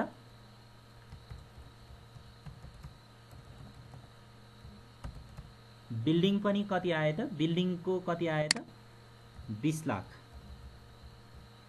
लाख भयो भनेपछि यहाँ क्यासको रूपमा 5 लाख है बिल्डिङको रूपमा 20 लाख डिएमसीमा ओनर्सले के गरेको छ इन्भेस्ट गरेको छ भनेपछि यहाँ के भयो त भन्दाखेरि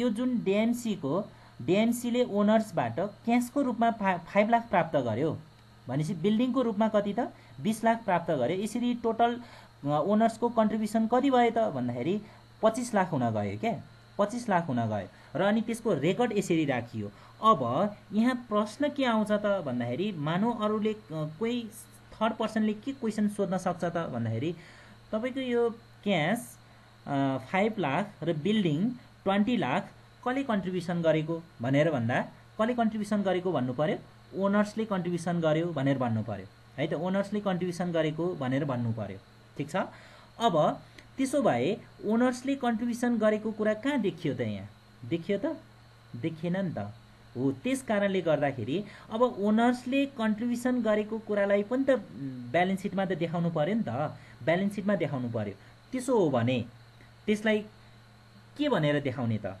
है के भनेर देखाउने त भन्दाखेरि क्यापिटल भनेर देखाउनु पर्यो के यता के भनेर देखाउनु पर्यो क्यापिटल भनेर देखाउनु पर्यो क्यापिटल भनेर हामीले टोटल कति लाख देखाउनु पर्यो त भन्दाखेरि 25 लाख भनेर यसरी देखाउनु पर्यो 25 लाख देखाउनु पर्यो अनि क्यापिटल के रहेछ त भन्दाखेरि कन्ट्रिब्युसन बाइ ओनर हैन ओनरले गरेको कन्ट्रिब्युसनलाई हामीले के भन्दा रहेछौँ क्यापिटल भन्दा रहेछौँ के यहाँ हामीले बुझ्नुपर्ने कुरा के हो त ओनरले 5 लाख क्यास कन्ट्रिब्युसन गर्यो यसको मतलब 5 लाख क्यास चाहिँ क्यापिटल होइन 5 लाख क्यास त क्यासै हो नि तर कसले कन्ट्रिब्युसन गर्यो भन्दा ओनर्सले कन्ट्रिब्युसन गर्यो भनेर भन्नु पर्यो है अनि ओनर्सको आफ्नो नाम लेख्ने कुरा आएन के है ओनर्स भने त को हो त भन्दाखेरि यो जुन डिएमसी को त फादर हो नि त हैन फादर हो अब उसको नामबाट पुकार्ने कुरा आएन हैन त्यसकारणले गर्दा रेस्पेक्ट गरेर उसलाई के भनेको हो त भन्दाखेरि क्यापिटल भने हो के यो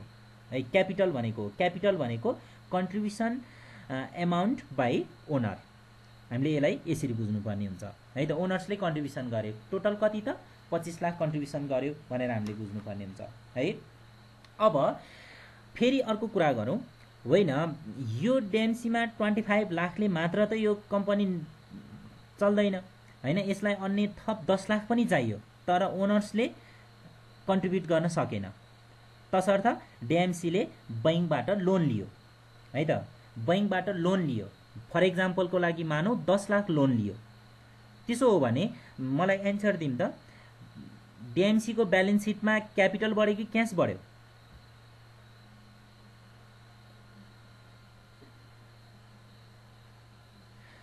फेरि सुनौं डिएमसीलाई थप 10 लाख चाहियो है 10 लाख चाहियो ओनर्सले कन्ट्रिब्युट गर्न सकेन, किनभने ओनरले जति सक्नु गरिसक्यो। ओनर्सले 25 लाख कन्ट्रिब्युट गरिसक्यो, थप 10 लाख अझै चाहियो है। त्यो बैङ्कबाट लोन लिने निर्णय भयो, अर्थात् बैङ्कबाट लोन लियो, 10 लाख बैङ्कबाट लोन लियो। अब मलाई के भन्न पर्यो भने ब्यालेन्स सिटमा क्यास बढ्यो कि क्यापिटल बढ्यो त?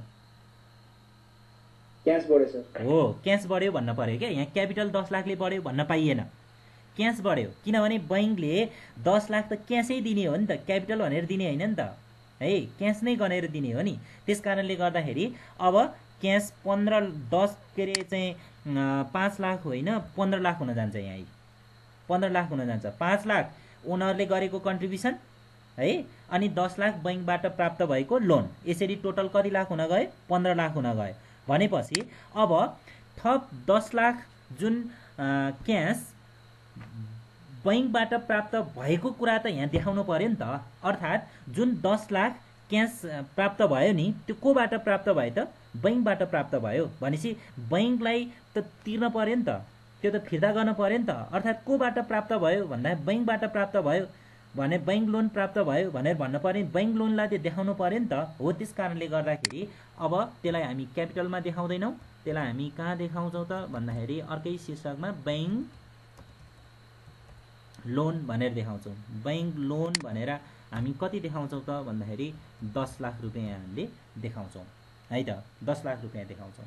अब ठिक छ, यतिसम्म बुझिरहेछ ल। यसरी टोटल एसेट्स कति हुन गयो? 35 लाख हुन गयो। 15 लाख र 20 लाख भनेपछि 35 लाख। यता क्यापिटल ल्याबिलिटिज पनि कति हुन गयो? 35 लाख हुन गयो। अब हामीले यहाँ यसरी बुझौँ न। अब 5 लाख क्यास ओनरबाट आयो, 10 लाख क्यास बैङ्कबाट हामीले लोन लियौँ। यसरी टोटल कम्पनीमा कति एमाउन्ट क्यास छ? 15 लाख छ। अब टोटल 15 लाख क्यास मध्ये हामीले अर्को एउटा गरौँ न। 15 लाख क्यास मध्ये हामीले ल मानौँ 8 लाख बराबर मेसिन खरिद गऱ्यौँ। मेसिन खरिद गऱ्यौँ ल, मेसिन खरिद गऱ्यौँ। कति त? 8 लाखको हामीले मेसिन खरिद गऱ्यौँ भन्यो भने अब 15 लाखबाट क्यास 8 लाख घट्दै घट्दैन। हामीले कति लाखको मेसिन किनेको? 8 लाखको मेसिन किन्यौँ भनेपछि त मेसिन 8 लाख आउनै भयो है त। 8 लाख मेसिन आउँदाखेरि हामीले त क्यास 8 लाख तिर्यौँ नि त। भनेपछि 15 लाखबाट 8 लाख त घट्नै भयो। भनेपछि क्यास 15 लाखबाट 8 लाख घटेपछि कति हुने भयो? 7 ल, 7 लाख हुने भयो। भनेपछि यसरी टोटल 15 लाख क्यास थियो। 15 लाख क्यास मध्ये हामीले के गर्यौँ त भन्दाखेरि 8 लाखको मेसिन किन्यौँ। 8 लाखको मेसिन किन्दाखेरि मेसिन आयो, तर क्यास 15 लाखबाट 8 लाख घटेर बाँकी कति रह्यो त? 7 लाख रह्यो। भनेपछि हामीले यहाँ के बुझ्नु पर्यो त भन्दाखेरि डिएमसीले आफ्नो एसेट्सलाई कुनै पनि तरिकाबाट चेन्ज गर्न सक्छ क्या, चेन्ज गर्न सक्छ। क्यासलाई एसेट्स मतलब मेसिनमा कन्भर्ट गर्न सक्छ, फर्निचरमा कन्भर्ट गर्न सक्छ। अनि मेसिन फर्निचर के अरे चाहिँ पुरानो भयो भने यसलाई स्क्रैप भ्यालुमा बिक्री गर्न पनि सक्छ हैन। कुनै पनि तरिकाबाट के गर्न सक्छ? कम्पनीले आफ्नो सम्पत्तिलाई के गर्न सक्छ? परिवर्तन गर्न सक्छ। यसरी टोटल एसेट्स कति हुन गयो त भन्दाखेरि 35 लाख हुन गयो। अनि यतापट्टि क्यापिटल ल्याबिलिटिज पनि कति हुन गयो त? 35 लाख हुन गयो। 35 लाख हुन गयो। अब हामीले यहाँ के बुझ्नु पर्यो त भन्दाखेरि अब यहाँ के आयो त भन्दाखेरि क्यापिटल कति आयो त? 25 लाख आयो। बैङ्क लोन कति आयो त? 10 लाख आयो। अब टोटल एसेट्स कति छ? 35 लाख छ। अब यसको मिनिङ बुझौँ है त। अब कम्पनीको टोटल एसेट्स 35 लाख मध्ये ओनर्सको क्लेम कति हो? ओनर्सको क्लेम कति हो? 25 लाख। त्यस कारणले गर्दाखेरि यो 25 लाखलाई के भनियो? क्यापिटल भनियो। एकदम ध्यान दिउँ है। ओनर्सको क्लेमलाई हामी के भन्छौँ त भन्दा क्यापिटल भन्छौँ। टोटल एसेट्समा ओनर्सको क्लेम कति हो त भन्दाखेरि 25 लाख हो। यहाँ टोटल एसेट्स कति छ? 35 लाख छ। 35 लाख टोटल एसेट्समा ओनर्सको क्लेम कति हो? 25 लाख हो। त्यसो हो भने यो 25 लाखलाई के भनियो त? क्यापिटल भनियो है।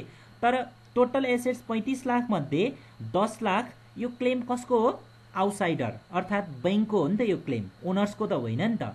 यो त बैङ्कको क्लेम हो, बैङ्क लोन हो, यो आउटसाइडर क्लेम हो।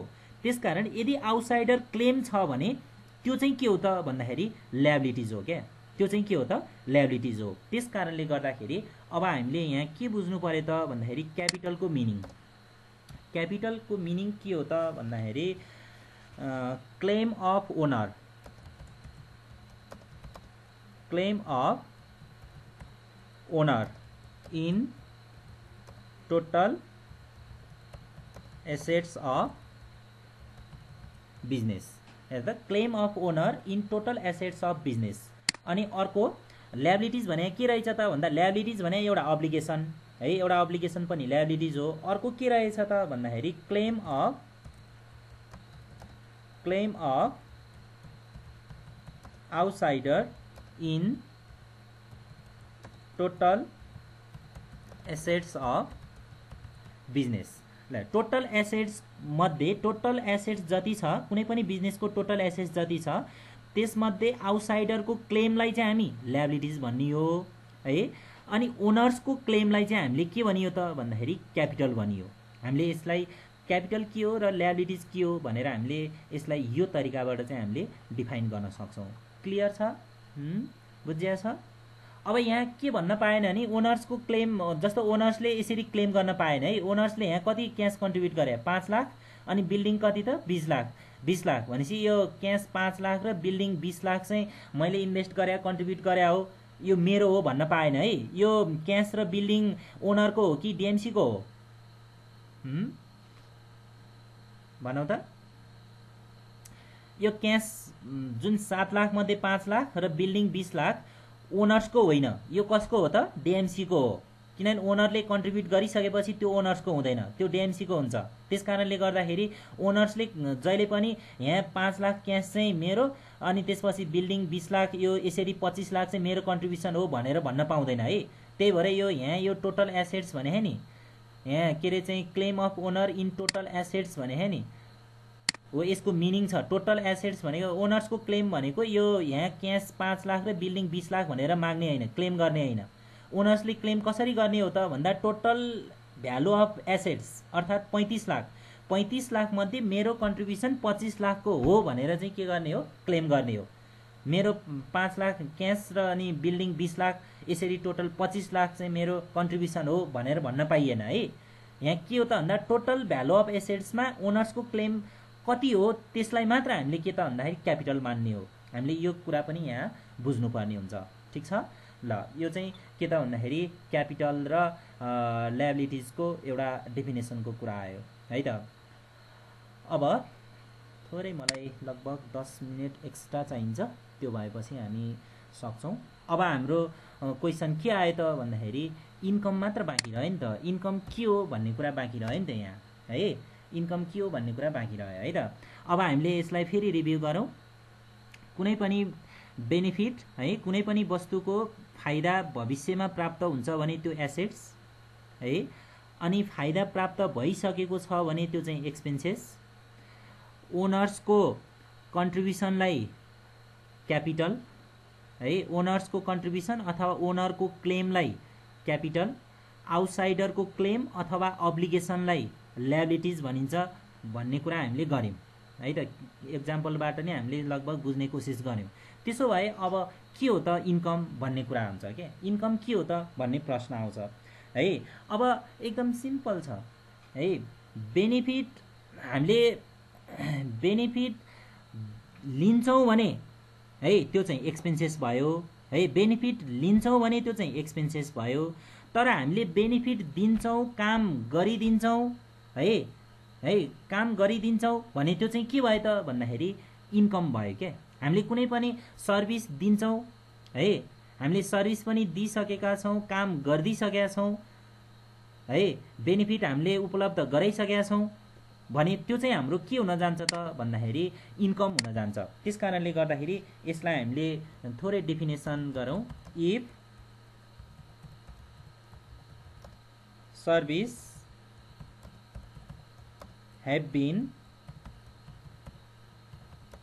rendered, it means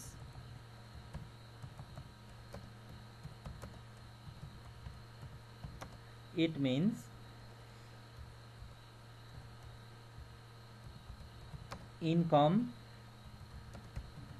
has been earned. It means income has been earned.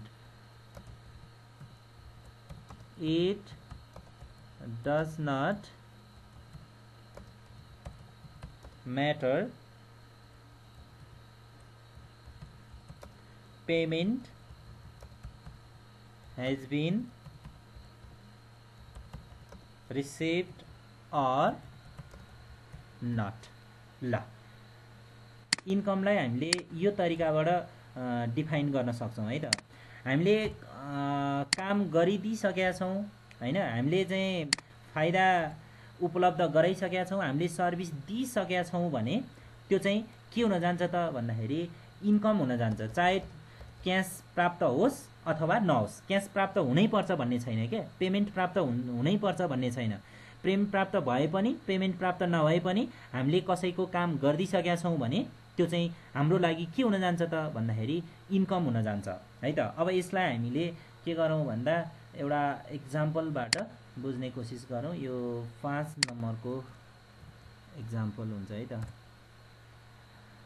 र अनि अलिकता के अरे यो लामै छ, यो भन्न खोजेको कुरो भन्नको लागि नै अलिकता टाइम बढी लाग्छ, किनभने मैले एक्स्ट्रा 1.5 घन्टा इन्भेस्ट गरिसकेको छु है। मैले यो लगभग 5:30बाट चाहिँ मैले रेडी गरेको यो क्लास लिनको लागि मैले 1.5 घन्टा तयारी गरेर अब मैले अर्को 1 घन्टा मैले चाहिँ यो क्लास लिनको लागि म आएको हो। त्यस कारणले गर्दाखेरि अलिकता धैर्य गरौँ है, किनभने हामीले यो समयबाट पनि अर्को एकचोटि 2-4 मिनेट फेरि थप्नुपर्छ कि जस्तो मलाई लागिरहेछ है। तर पनि छिटो सक्ने मैले कोसिस गर्दैछु है त।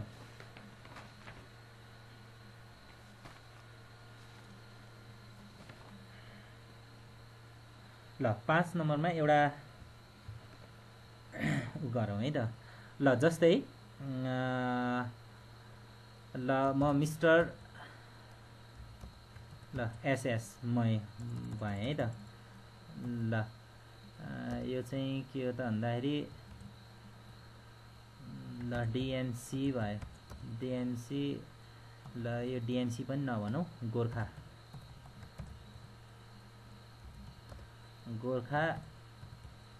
Edu centre.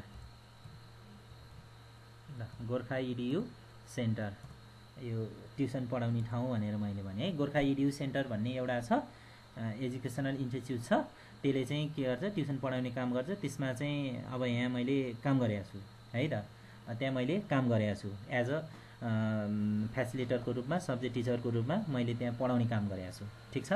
अब यो स्टार्ट भनेको कहिले हुन्छ त भन्दाखेरि जनवरी 1, 2020बाट भयो है। अनि त्यसपछि मैले यहाँबाट पढाउँदै जान्छु है त। मैले पढाउँदै जान्छु अनि कति हुन्छ त जनवरी 30, 2020 मा मैले कोर्स कम्प्लिट गरिदिन्छु है। मैले कोर्स कम्प्लिट गर्ने एउटा जिम्मा ल्याएको थिएँ है। मैले जनवरी 1 बाट स्टार्ट गरेँ है त। जनवरी 1 बाट स्टार्ट गरेँ मैले पढाउँदै गएर जनवरी 30, 2020 मा मैले के गरिदिएँ कोर्स कम्प्लिट गरिदिएँ। मैले जति मैले पढाउनु पर्ने जिम्मा थियो त्यो मैले पुरा गरेँ। मेरो आफ्नो काम जति थियो त्यो मैले कम्प्लिट गरेँ है त। मैले आफ्नो काम सकेँ। ठिक छ। अब सकिसकेपछि मैले के भने त भन्दाखेरि ल मैले कोर्स कम्प्लिट गरिदिएँ, मेरो ट्युसन फी देऊ भनेर मैले मागेँ। ठिक छ। मेरो ट्युसन फी देऊ भनेर मैले मागेँ है त। मैले मागेँ भनेपछि अब स्टुडेन्टले मलाई 10,000 रुपिस, ल मन्थली कोर्स कम्प्लिटको ल त्यही 10,000 भनौँ न, ल 10,000 रुपिस चाहिँ मलाई पेमेन्ट गर्छ है त। पेमेन्ट गर्यो भने मैले 10,000 के पाउने हो प्लस 10,000 मैले फी पाउने हो कि क्यास पाउने हो? क्यास हो। यहाँ यो कुरा चाहिँ बुझ्नुपर्छ है। मैले 10,000 फी होइन, मैले 10,000 स्टुडेन्टबाट क्यास लिने हो। त्यस कारणले गर्दा 10,000 मलाई के हुन्छ क्यास आउँछ। तसर्थ क्यास भने के हो त भन्दाखेरि एसेट्स हो। यसरी बुझ्नु पर्यो क्या। ल त्यसो भए अब मलाई कसैले सोध्न सक्छ 10,000 क्यास कहाँबाट प्राप्त भयो त हैन, किन प्राप्त भयो त भनेर कसैले क्वेसन सोध्यो भने अब मैले के एन्सर दिनु पर्यो भन्दा 10,000 मेरो यो के हो त, मेरो के हो, इन्कम हो नि त, मेरो यो के हो त, इन्कम हो।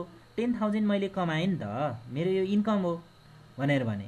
अनि इन्कम भनेपछि इन्कमको त विभिन्न शीर्षक हुनसक्छ है, इन्कमको त विभिन्न शीर्षक हुनसक्छ नि, जस्तो रेन्टमा लगाएको छ भने रेन्ट रिसिप्ट हुनसक्छ, अनि कसैले लोन दिएछ भने इन्ट्रेस्ट रिसिप्ट हुनसक्छ होइन। भने मैले अब ट्युसन पढाएको छु भने त्यो मेरो के हुनसक्छ, ट्युसन फी रिसिप्ट हुनसक्छ। त्यस कारण यो इन्कम मैले के को रूपमा प्राप्त गरेको त भन्दाखेरि ट्युसन फीको रूपमा हो नि त। त्यस कारणले गर्दा मेरो इन्कम भने के हुन गयो त भन्दाखेरि फिज हुन गयो क्या, हामीले यसरी बुझ्नु पर्यो। अनि यो फी चाहिँ किन इन्कम हुन गयो त भन्दाखेरि मैले स्टुडेन्टलाई कोर्स कम्प्लिट गरिदिइसकेको छु नि त, मैले बेनिफिट त दिइसकेको छु त, मैले सर्भिस उपलब्ध गरिदिइसकेको छु त। त्यस कारणले गर्दाखेरि यो फी चाहिँ मेरो लागि के हुन गयो त भन्दाखेरि इन्कम हुन गयो। तसर्थ इन्कम भने के रहेछ त भन्दाखेरि सर्भिस दिइसकेको छ भने होइन, त्यसपछि कसैको काम गरिदिइसकेको छ भने त्यो चाहिँ के हो त भन्दाखेरि इन्कम हुन जान्छ क्या, इन्कम हुन जान्छ। हामीले यसलाई यो तरिकाबाट बुझ्न सक्छौँ, यो 5 को आईमा है त। अर्को 5 को आईमा फेरि बुझ्ने कोसिस गरौँ। ल मिस्टर एसएस है,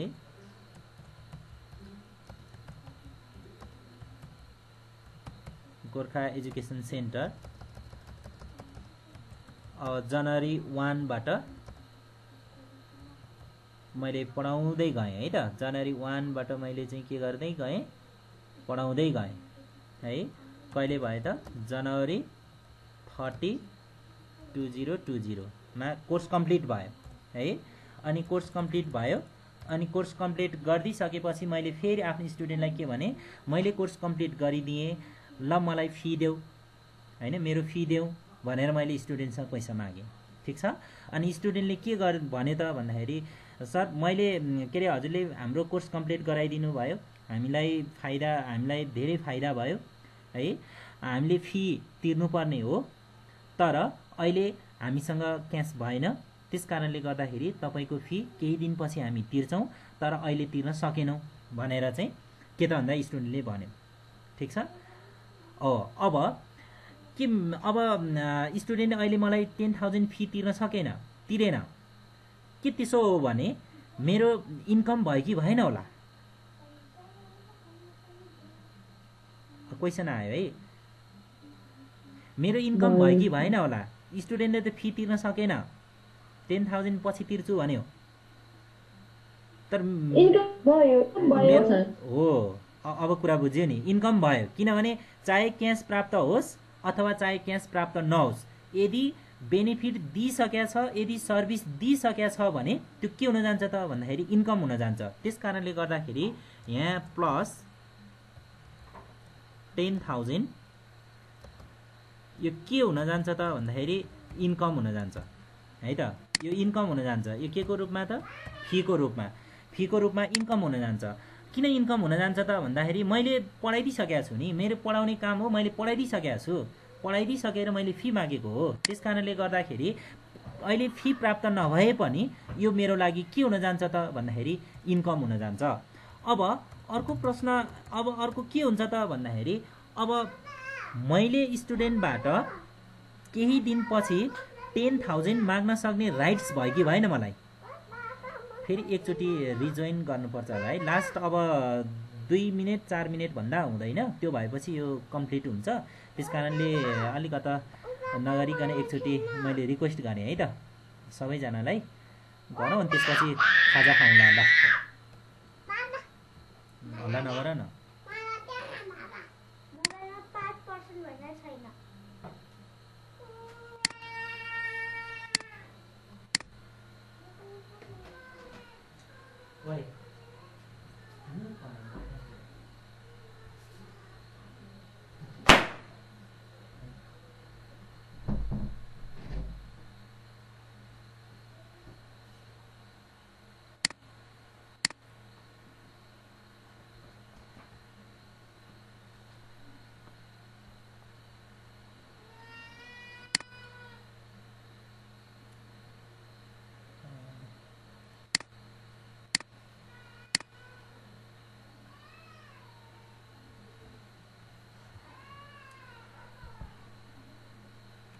ल हामी 2-4 मिनेट थप क्लास लिन्छौँ अनि त्यसपछि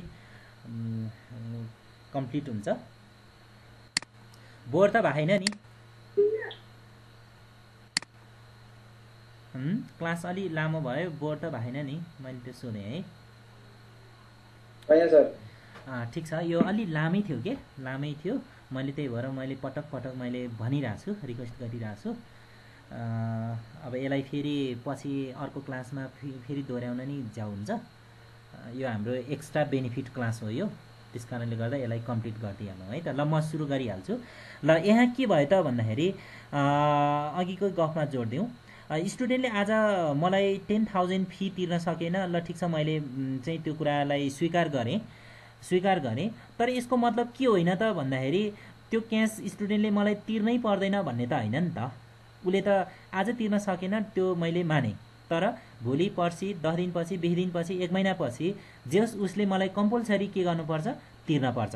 र अनि ममा एउटा राइट के क्रिएसन भयो त भन्दाखेरि मैले त्यो जुन जसलाई मैले पढाएँ त्यो स्टुडेन्टबाट 10,000 रुपिज फी माग्ने अधिकार मलाई प्राप्त भयो कि भएन?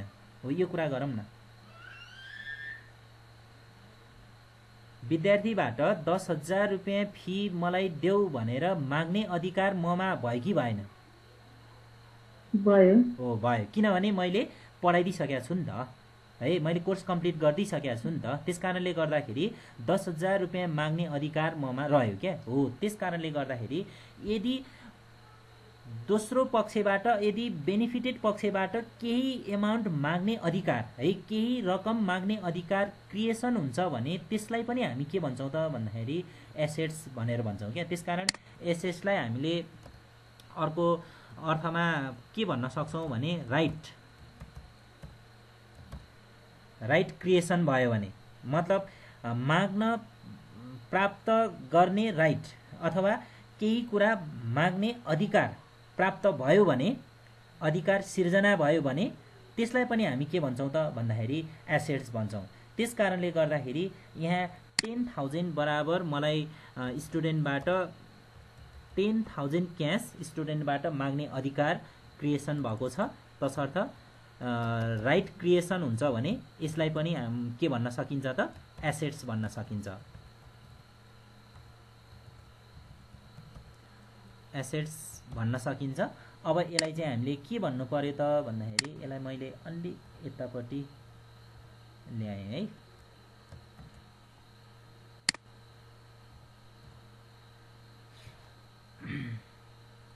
यसलाई चाहिँ अब मैले के भन्न पर्यो त भन्दाखेरि फी रिसिएबल है त, फी रिसिएबल। ल यो फी रिसिएबल भन्ने आयो। अनि अर्को नामले पनि भन्छ है यसलाई, फी रिसिएबल अथवा अर्को नामले यसलाई के भन्छ भने अनअर्न्ड फी पनि भन्छ। अनअर्न्ड फी, प्राप्त नभएको फी भने क्या, यो प्राप्त नभएको फी भनेको यो है, अनअर्न्ड फी पनि भनेर भन्छ। हो, अब फी रिसिएबल अथवा अनअर्न्ड फी भनेर भन्छ। यो चाहिँ के हो त भन्दाखेरि एसेट्स हो। किन एसेट्स हो भन्दा स्टुडेन्टबाट 10,000 लिने अधिकार, माग्ने अधिकार ममा भयो क्या। त्यस कारणले गर्दाखेरि यसलाई चाहिँ हामीले एसेट्स भनियो है। त्यसकारण एसेट्स भनेको के रहेछ त भन्दाखेरि कुनै पनि भ्यालुको बेनिफिट फ्युचरमा प्राप्त हुन्छ भने त्यो पनि एसेट्स हो भने, केही माग्ने अधिकार सिर्जना हुन्छ भने त्यो पनि के हो त भन्दाखेरि एसेट्स हो। यसलाई हामीले यो तरिकाबाट बुझ्न सक्छौँ। ठिक छ। ल त्यसो भएदेखि अब यो हाम्रो 5 नम्बरको थर्ड आई र यो सेसनकै अन्तिम एक्जाम्पल हो है त। अब यसबाट बुझौँ। यसमा के छ भन्दा ल मिस्टर एसएस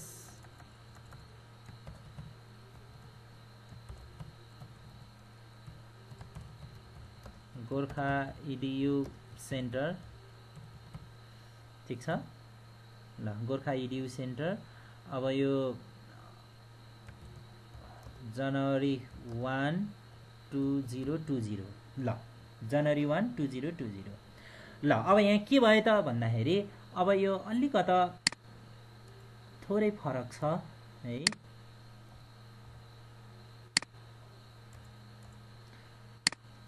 ल अब यहाँनिर के हुन्छ त भन्दाखेरि फर एक्जाम्पल गोर्खा एजुकेसन सेन्टरमा मिस्टर एसएसले त्यहाँ पढाउँछ है।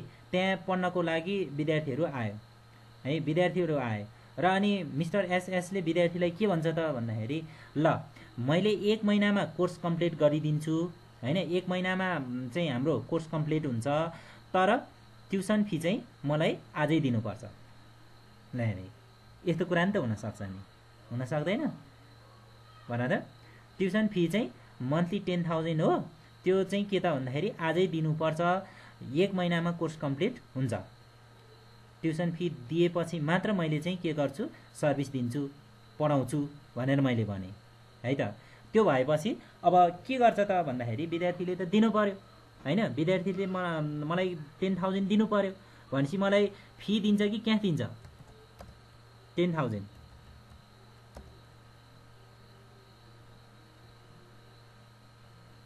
खै त क्वेसन गरेको मैले। क्यास दिन्छ सर। हो क्यास दिन्छ हो 10,000 क्यास दिन्छ। त्यसो भए यो के हो त? यो एसेट्स हो।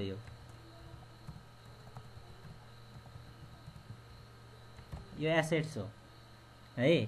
10,000 रुपिज मलाई चाहिँ विद्यार्थीले क्यास दिन्छ है, फी दिने होइन, क्यास दिने हो है त। क्यास दिन्छ, क्यास के हो त? एसेट्स हो।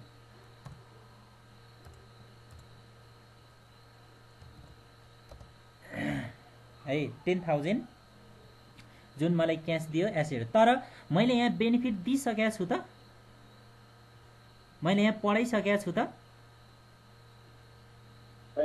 हो, पढाइसकेको त छैन नि त। मैले त एडभान्सको रूपमा लिएको हो, मैले पढाइसकेको छैन, मैले काम गरिसकेको छैन हो। त्यस कारणले गर्दाखेरि यो 10,000 के भयो त भन्दाखेरि यो मेरो लागि दायित्व हुन जान्छ। 10,000 भनेको मेरो लागि दायित्व हुन जान्छ। यो भनेको के हो त भन्दाखेरि एडभान्स फी।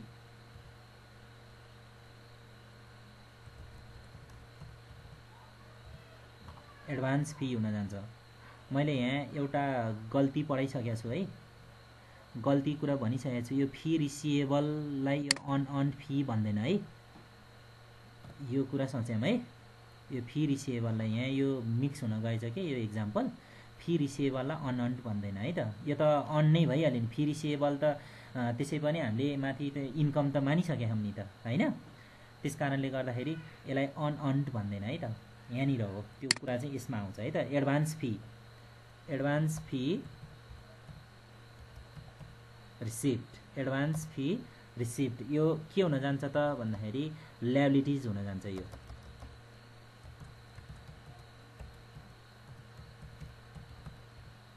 लायबिलिटिज हुन जान्छ है त। अनि यसैलाई भन्ने हो, अर यसलाई के पनि भन्छ त भन्दाखेरि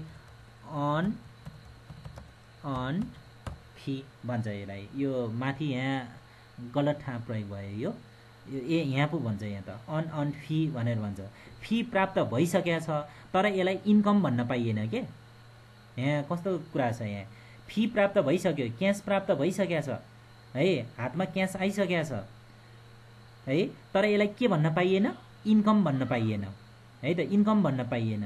किन इन्कम भन्न पाइएन त भन्दाखेरि पढाएकै छैन है। भर्खर त पढाउँछु भनेर चाहिँ फर्स्ट टाइम भेट भएको छ विद्यार्थीसँग।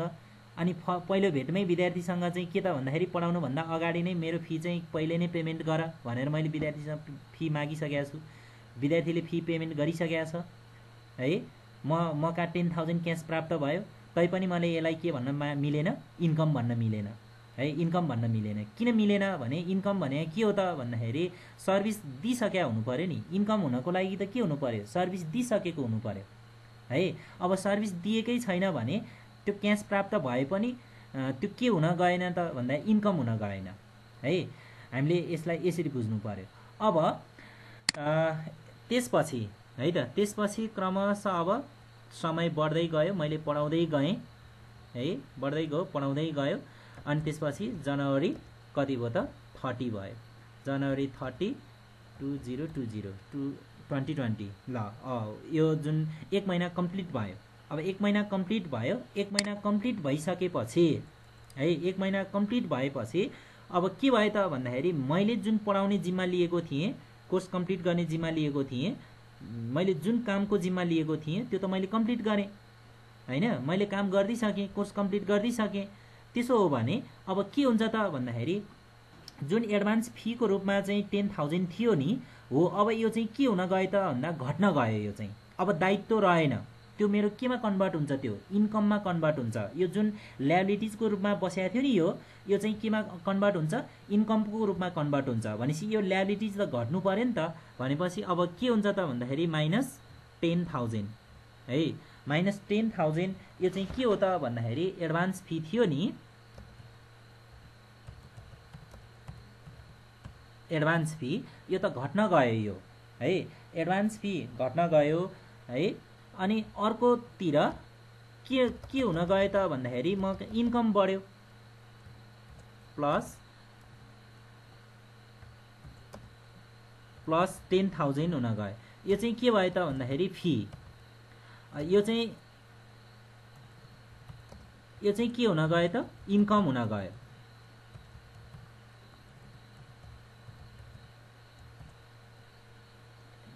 अलिकति म्यानेज गरौँ।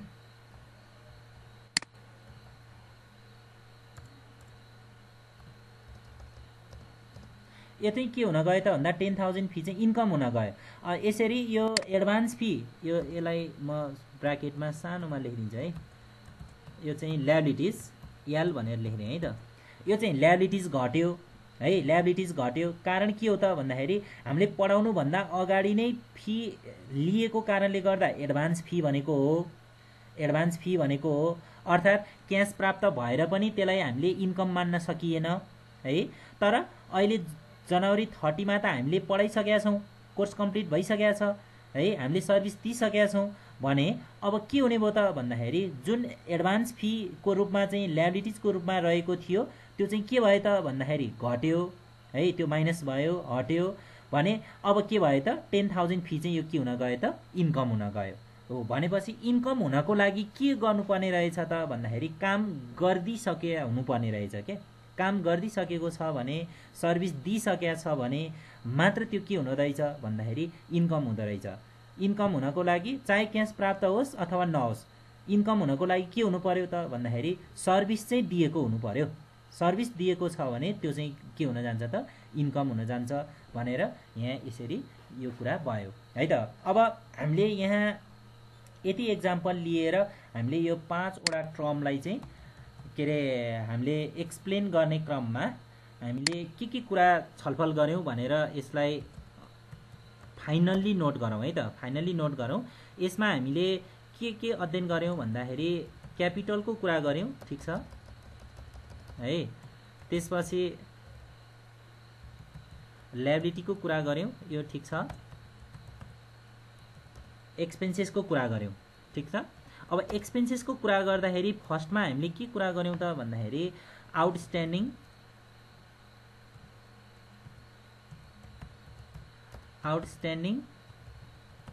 एक्सपेन्सेस र अनि अर्को के त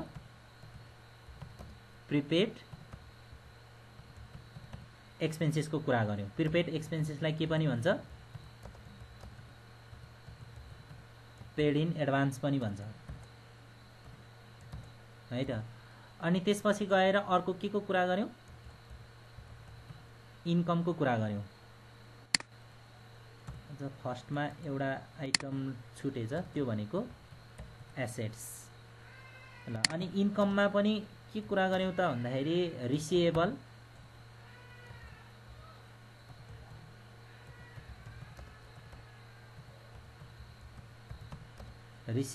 इन्कम रिसिएबल, अनि त्यसपछि रिसिप्ड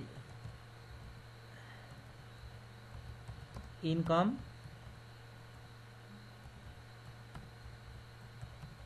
रिसिप्ड इन एडभान्स, यसलाई चाहिँ के पनि भन्दो रहेछ अनअर्न्ड इन्कम पनि भन्दो रहेछ। यसलाई चाहिँ अनअर्न्ड इन्कम पनि भन्दो रहेछ। हो यति कुरा चाहिँ हामीले आजको क्लासमा के गर्यौं त भन्दाखेरि छलफल गर्यौं। ल छलफल गर्यौं भनेपछि एसेट्स भनेको फ्युचरमा बेनिफिट प्राप्त हुन्छ भने अथवा राइट क्रिएसन हुन्छ भने त्यो एसेट्स रहेछ। ओनर्स कन्ट्रिब्युसनलाई ओनर्स क्लेमलाई क्यापिटल, आउटसाइडर क्लेम अथवा अब्लिगेसनलाई ल्याबिलिटिज, भ्यालु अथवा कुनै पनि भ्यालुको बेनिफिट प्राप्त भइसकेको छ भने त्यसलाई के भन्दो रहेछ एक्सपेन्सेस भन्दो रहेछ। भने हामीले सर्भिस दिइसकेका छौँ काम गरिदिइसकेका छौँ भने त्यसलाई चाहिँ हामीले के भन्दो रहेछौँ इन्कम भन्दो रहेछौँ। यसरी हामीले यो 5 वटा टर्मलाई चाहिँ आजको यस क्लासमा हामीले छलफल गर्ने कोसिस गऱ्यौँ। ठिक छ ल अब यसैको आधारमा चाहिँ हामीले अब यो कुरा किन पनि जरुरत छ भन्दाखेरि यसैको आधारमा हामीले यो के रे म थोरै एउटा स्लाइड मैले त्यो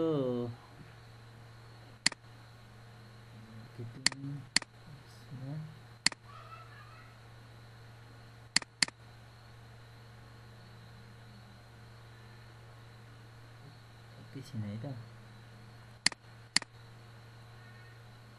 ल यो कुरा क्लियर भयो भने हामीले जुन यो 2.8 यो केस छ नि आजको क्लासमा मैले यो केस 2.2 को प्रब्लम सल्भ गर्दै थिएँ। एकचोटि सबैजनाले यसलाई हेरौँ। यो भिडियो अलि ठुलै भएर यो 1 घन्टा समथिङ बढी भयो यो। अनि त्यसपछि मैले युट्युबमा अपलोड गरेर अनि त्यसपछि बल्ल त्यसको लिङ्क चाहिँ मैले त्यसमा हालेको है। अब यसमा यो जति पनि छ नि यहाँ यो जति पनि छ नि हो एडिसनल इन्फर्मेसनलाई चाहिँ हामीले एडजस्ट गर्नलाई आजको क्लासलाई राम्रोसँग बुझ्यौँ भने बुझेर त्यसलाई एप्लाई गर्यौँ भने मात्र यो चाहिँ यस्तो किसिमको केस स्टडी हामीले सल्भ गर्न सक्छौँ, यस्तो किसिमको प्रब्लम सल्भ गर्न सक्छौँ है।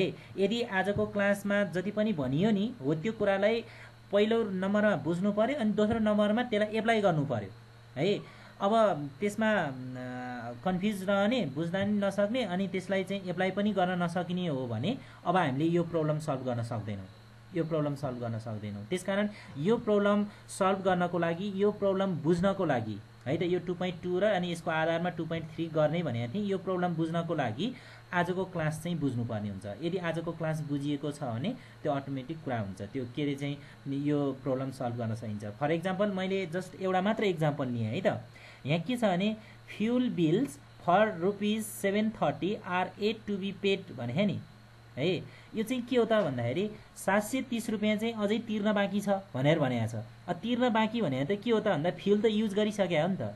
फ्युल युज गरिसकेको भएको कारणले गर्दाखेरि यो तिर्न बाँकी हो है। अब यहाँ के छ भने 730 तिर्न बाँकी हो भनेपछि यो त ल्याबिलिटिज हो नि त।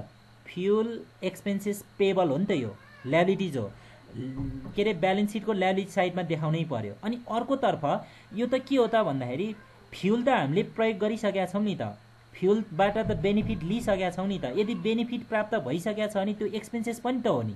भनेपछि यो फ्युल बिल यो 730 लाई एक्सपेन्सेसको रूपमा हामीले इन्कम स्टेटमेन्टमा पनि देखाउनु पर्ने हुन्छ है त। इन्कम स्टेटमेन्टमा पनि देखाउनु पर्ने हुन्छ भनेपछि त यो 730 लाई इन्कम स्टेटमेन्टमा पनि देखाउनु पर्छ भनेर चाहिँ हामीलाई के अरे नलेज कसरी प्राप्त हुँदो रहेछ त भन्दा एक्सपेन्सेस के हो भन्ने कुरा राम्रोसँग थाहा भयो भने त अटोमेटिक त्यो कुरामा त हामी कन्फ्युजै हुँदैन नि त हैन। अब यो क्वेसन गर्दाखेरि 730 ल्याबिलिटिजमा चाहिँ राख्न सक्ने चान्सेस राख्छ तर इन्कम स्टेटमेन्टमा चाहिँ नराख्न सक्छ क्या। तर हामीले के बुझ्नु पर्यो भने 730 रुपियाँ तिर्न बाँकी भए पनि 730 रुपियाँ बराबरको फ्युल प्रयोग गरिसकेका छ, 730 रुपियाँ बराबरको बेनिफिट प्राप्त भइसकेका छ। त्यस कारणले गर्दाखेरि यो के पनि हो त एक्सपेन्सेस पनि हो। त्यस कारणले गर्दाखेरि यो 730 लाई कहाँ पनि देखाउनु पर्छ इन्कम स्टेटमेन्टमा पनि देखाउनु पर्छ खर्चको रूपमा। र अनि यो 730 लाई तिर्न बाँकी भएको कारणले गर्दाखेरि ब्यालेन्स सिटको ल्याबिलिटी साइडमा पनि देखाउनु पर्छ हो। यसरी चाहिँ हामीले यो कुरा बुझ्नको लागि आजको क्लास बुझ्नुपर्छ क्या, आजको क्लास बुझ्नुपर्छ। अनि त्यो भएपछि बल्ल सजिलो हुन्छ। यो याजमा नि त्यही हो, अनपेड इलेक्ट्रिसिटी चार्ज फर जुन इज ₹40 भनेको छ। बिजुलीको बिल 40 रुपियाँ तिर्न बाँकी छ भनेपछि त बिजुलीको बिल त त्यसै आउँदैन नि, बिजुली प्रयोग गरेपछि नै बिजुली बिल आउने हो नि त हैन। त्यसकारणले गर्दाखेरि हामीले 40 रुपियाँ बराबर बेनिफिट त लिइसकेका छौँ नि त, तिर्न पर्ने हो। आज तिर्न सकिएन, कुरो यति मात्र फरक हो। तर तिर्न सक्नु र नसक्नु त्योसँग सरकार रहेन नि एक्सपेन्सेस हुनको लागि। त एक्सपेन्सेस हुनको लागि 40 रुपियाँ बिल तिरे कि तिरेन भन्ने कुरा महत्त्वपूर्ण भएन। 40 रुपियाँ बराबर बिजुली प्रयोग गरिसकेका छ कि छैन भन्ने कुरा महत्त्वपूर्ण हुन्छ क्या। त्यस कारणले गर्दाखेरि यो 40 रुपियाँ के हो त भन्दाखेरि एक्सपेन्सेस पनि हो, किनभने 40 रुपियाँ बराबर बेनिफिट हामीले लिइसकेका छौँ। जुन महिनामै हामीले 40 रुपियाँ बराबर बिजुली प्रयोग गरिसकेका छौँ, फाइदा भइसकेको छ। त्यसकारण 40 रुपियाँ एक्सपेन्सेस पनि हो, तर तिर्न पर्ने हो, तिरेका छैन, तिर्न बाँकी नै छ। त्यस कारणले गर्दा यो के पनि हो, ल्याबिलिटिज पनि हो। हामीले यसलाई इन्कम स्टेटमेन्टमा पनि देखाउनु पर्यो अनि यसलाई हामीले कहाँ पनि देखाउनु पर्यो, ल्याबिलिटिजमा नि देखाउनु पर्यो हो। अब यसरी यहाँ दिएका सम्पूर्ण आइटमहरूलाई सही कुराले बुझ्नको लागि, सही तरिकाबाट बुझ्नको लागि चाहिँ के त भन्दाखेरि आजको क्लास चाहिँ बढी बेनिफिट हुन्छ है त।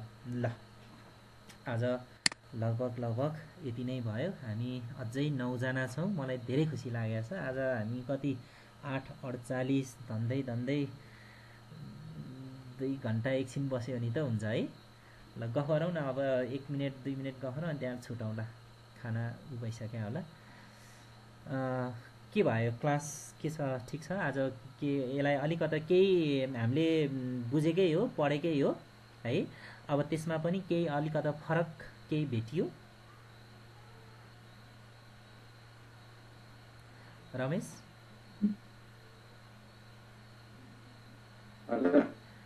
सुनिरहेछ? आजको यो जुन क्लास छ नि हाम्रो कुनै नयाँ क्लास चाहिँ होइन, नयाँ टर्म छैन, तैपनि केही नयाँ चिज भेटियो भन्न खोजेँ क्या। म त बीचमै जोइन भयो क्या। हो ल ठिक छ रमेश। यो यसको कम्प्लिट क्लास हो हो होइन, यो हाम्रो रेगुलर क्लास नै हो। रेगुलर क्लासमा नै यसमा चाहिँ विशेष गरेर यो मलाई चाहिँ के लाग्यो भने सजिलो छ, तर यसमा चाहिँ हामी अलिक सही किसिमले बुझेनौँ भने यसले पनि हामीलाई धेरै अप्ठ्यारो बनाउँछ क्या। त्यस कारणले गर्दाखेरि बेलुका क्लास लिएर यो विषयमा छलफल गरौँ न भनेर चाहिँ फेरि बिहान अलिकता छलफल पनि भएको थियो। बिहान लाइन डिस्टर्ब भएर फेरि क्लास एकदम कम्प्लिट गर्न नि पाइएको थिएन। अनि त्यस कारणले गर्दाखेरि चाहिँ बेलुका जुटौँ भनेर यो क्लास लिएको हो। यसको टोटल भिडियो अब 1 घन्टा बढी भइसकेको छ, लामो होला। म युट्युबमा राखेर अनि त्यसको लिङ्क हालिदिन्छु, त्यो भएपछि जहिले हेरे पनि भयो क्या, यो हेर्न पाइन्छ, केही ठुलो कुरो भएन है। धीरज हजुर सर, के छ, केही नयाँ कन्सेप्ट भनौँ न, केही नयाँ यो चाहिँ हो त नि भने जस्तो कुरा केही फिल भयो? सानसानो कुरालाई चाहिँ हामीले वास्ते नगरी भन्नाले अलिकति खासगरी हुँदैन नि त। हुँदैन क्याच हो कि एसिस्ट हो कि कन्ट्रोल हो कि भन्ने कुरा हुन्थ्यो नि त।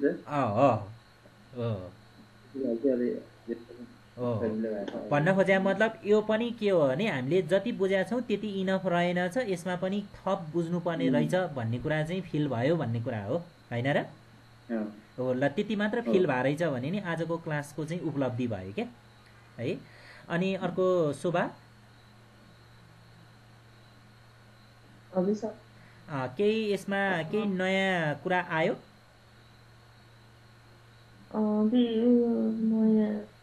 पहिला पढिराखेँ हो, यो तरिकाले हामीले कुनै पनि इयरमा एक्सप्लेन गरेका थिएनौँ होला, यसरी पढाएको थिएनौँ होला। हो यो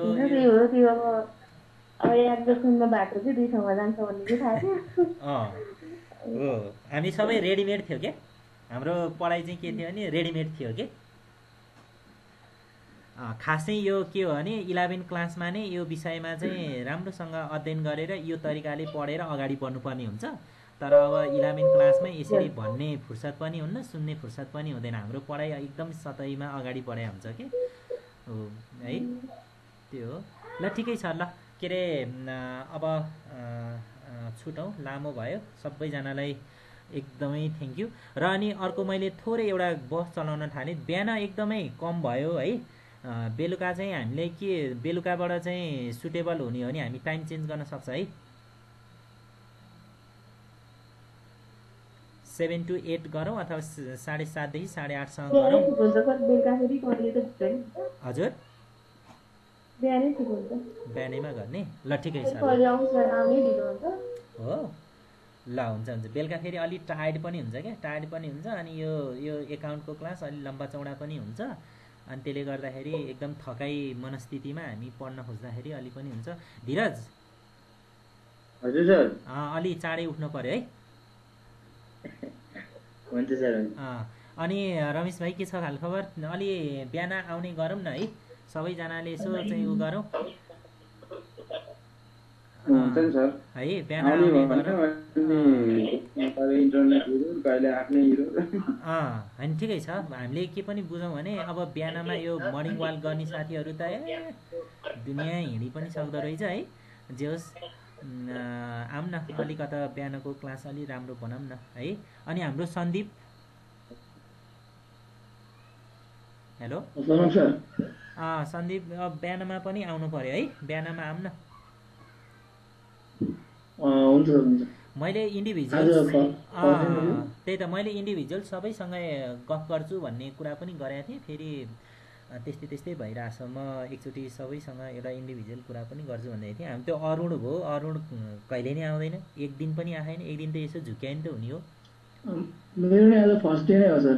मैले बुझेको छु। मैले एकचोटि गफ गर्छु भनेको थिएँ सबै साथीहरूसँग, एकचोटि गफ गरेर के हो कसो हो, बरु अब केही चेन्ज गर्नुपर्ने हो भने चेन्ज गरौँ टाइमिङको विषयमा भन्न खोजेको थिएँ। तर पनि यो के अरे मैले त्यो जुन छ नि त्यसमा चाहिँ मैले सबै कुराहरू के अरे म्यानेज गरिदिएको छु। त्यस कारणले गर्दाखेरि त्यसमै हेरौँ है, त्यसमै हेरौँ, अपडेट हौँ। अनि कहाँ कोर्स आधा आधी हुने नि, कोर्स भर्खर फर्स्ट च्याप्टर के अरे चाहिँ सेकेन्ड च्याप्टर फाइनेन्सियल रिपोर्टिङ भन्ने एउटा 2वटा च्याप्टर पढ्यौँ नि। अब हामीले के अरे भ्यालु एडेड एनालाइसिसको कुरा छ, त्यो सिलेबस हेरौँ है, सिलेबस अनुसार अगाडि बढ्छ। मैले त्यो सिलेबस पनि राखिदिएको छु। त्योमा छैन भने एउटा के भन्छ त्यो फेसबुक ग्रुपमा जोइन भएको छैन भने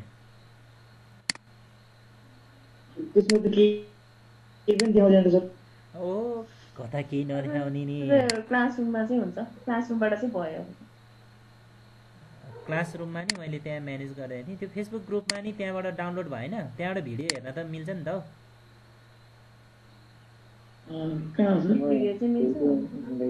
अरू नि डाउनलोड गर्न मिलेन, डाउनलोड गर्न मिल्छ होला। त्यो मोबाइल अपडेट गरौँ न, सफ्टवेयर अपडेट गरौँ त मिल्छ होला।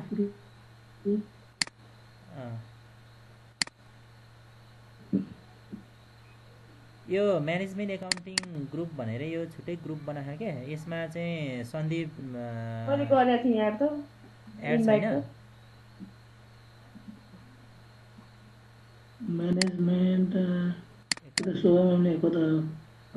त्यसमा जोइन ग्रुप गरौँ न, हाम्रो सबै क्लासहरू अप टु डेट सबै त्यसैमा छ।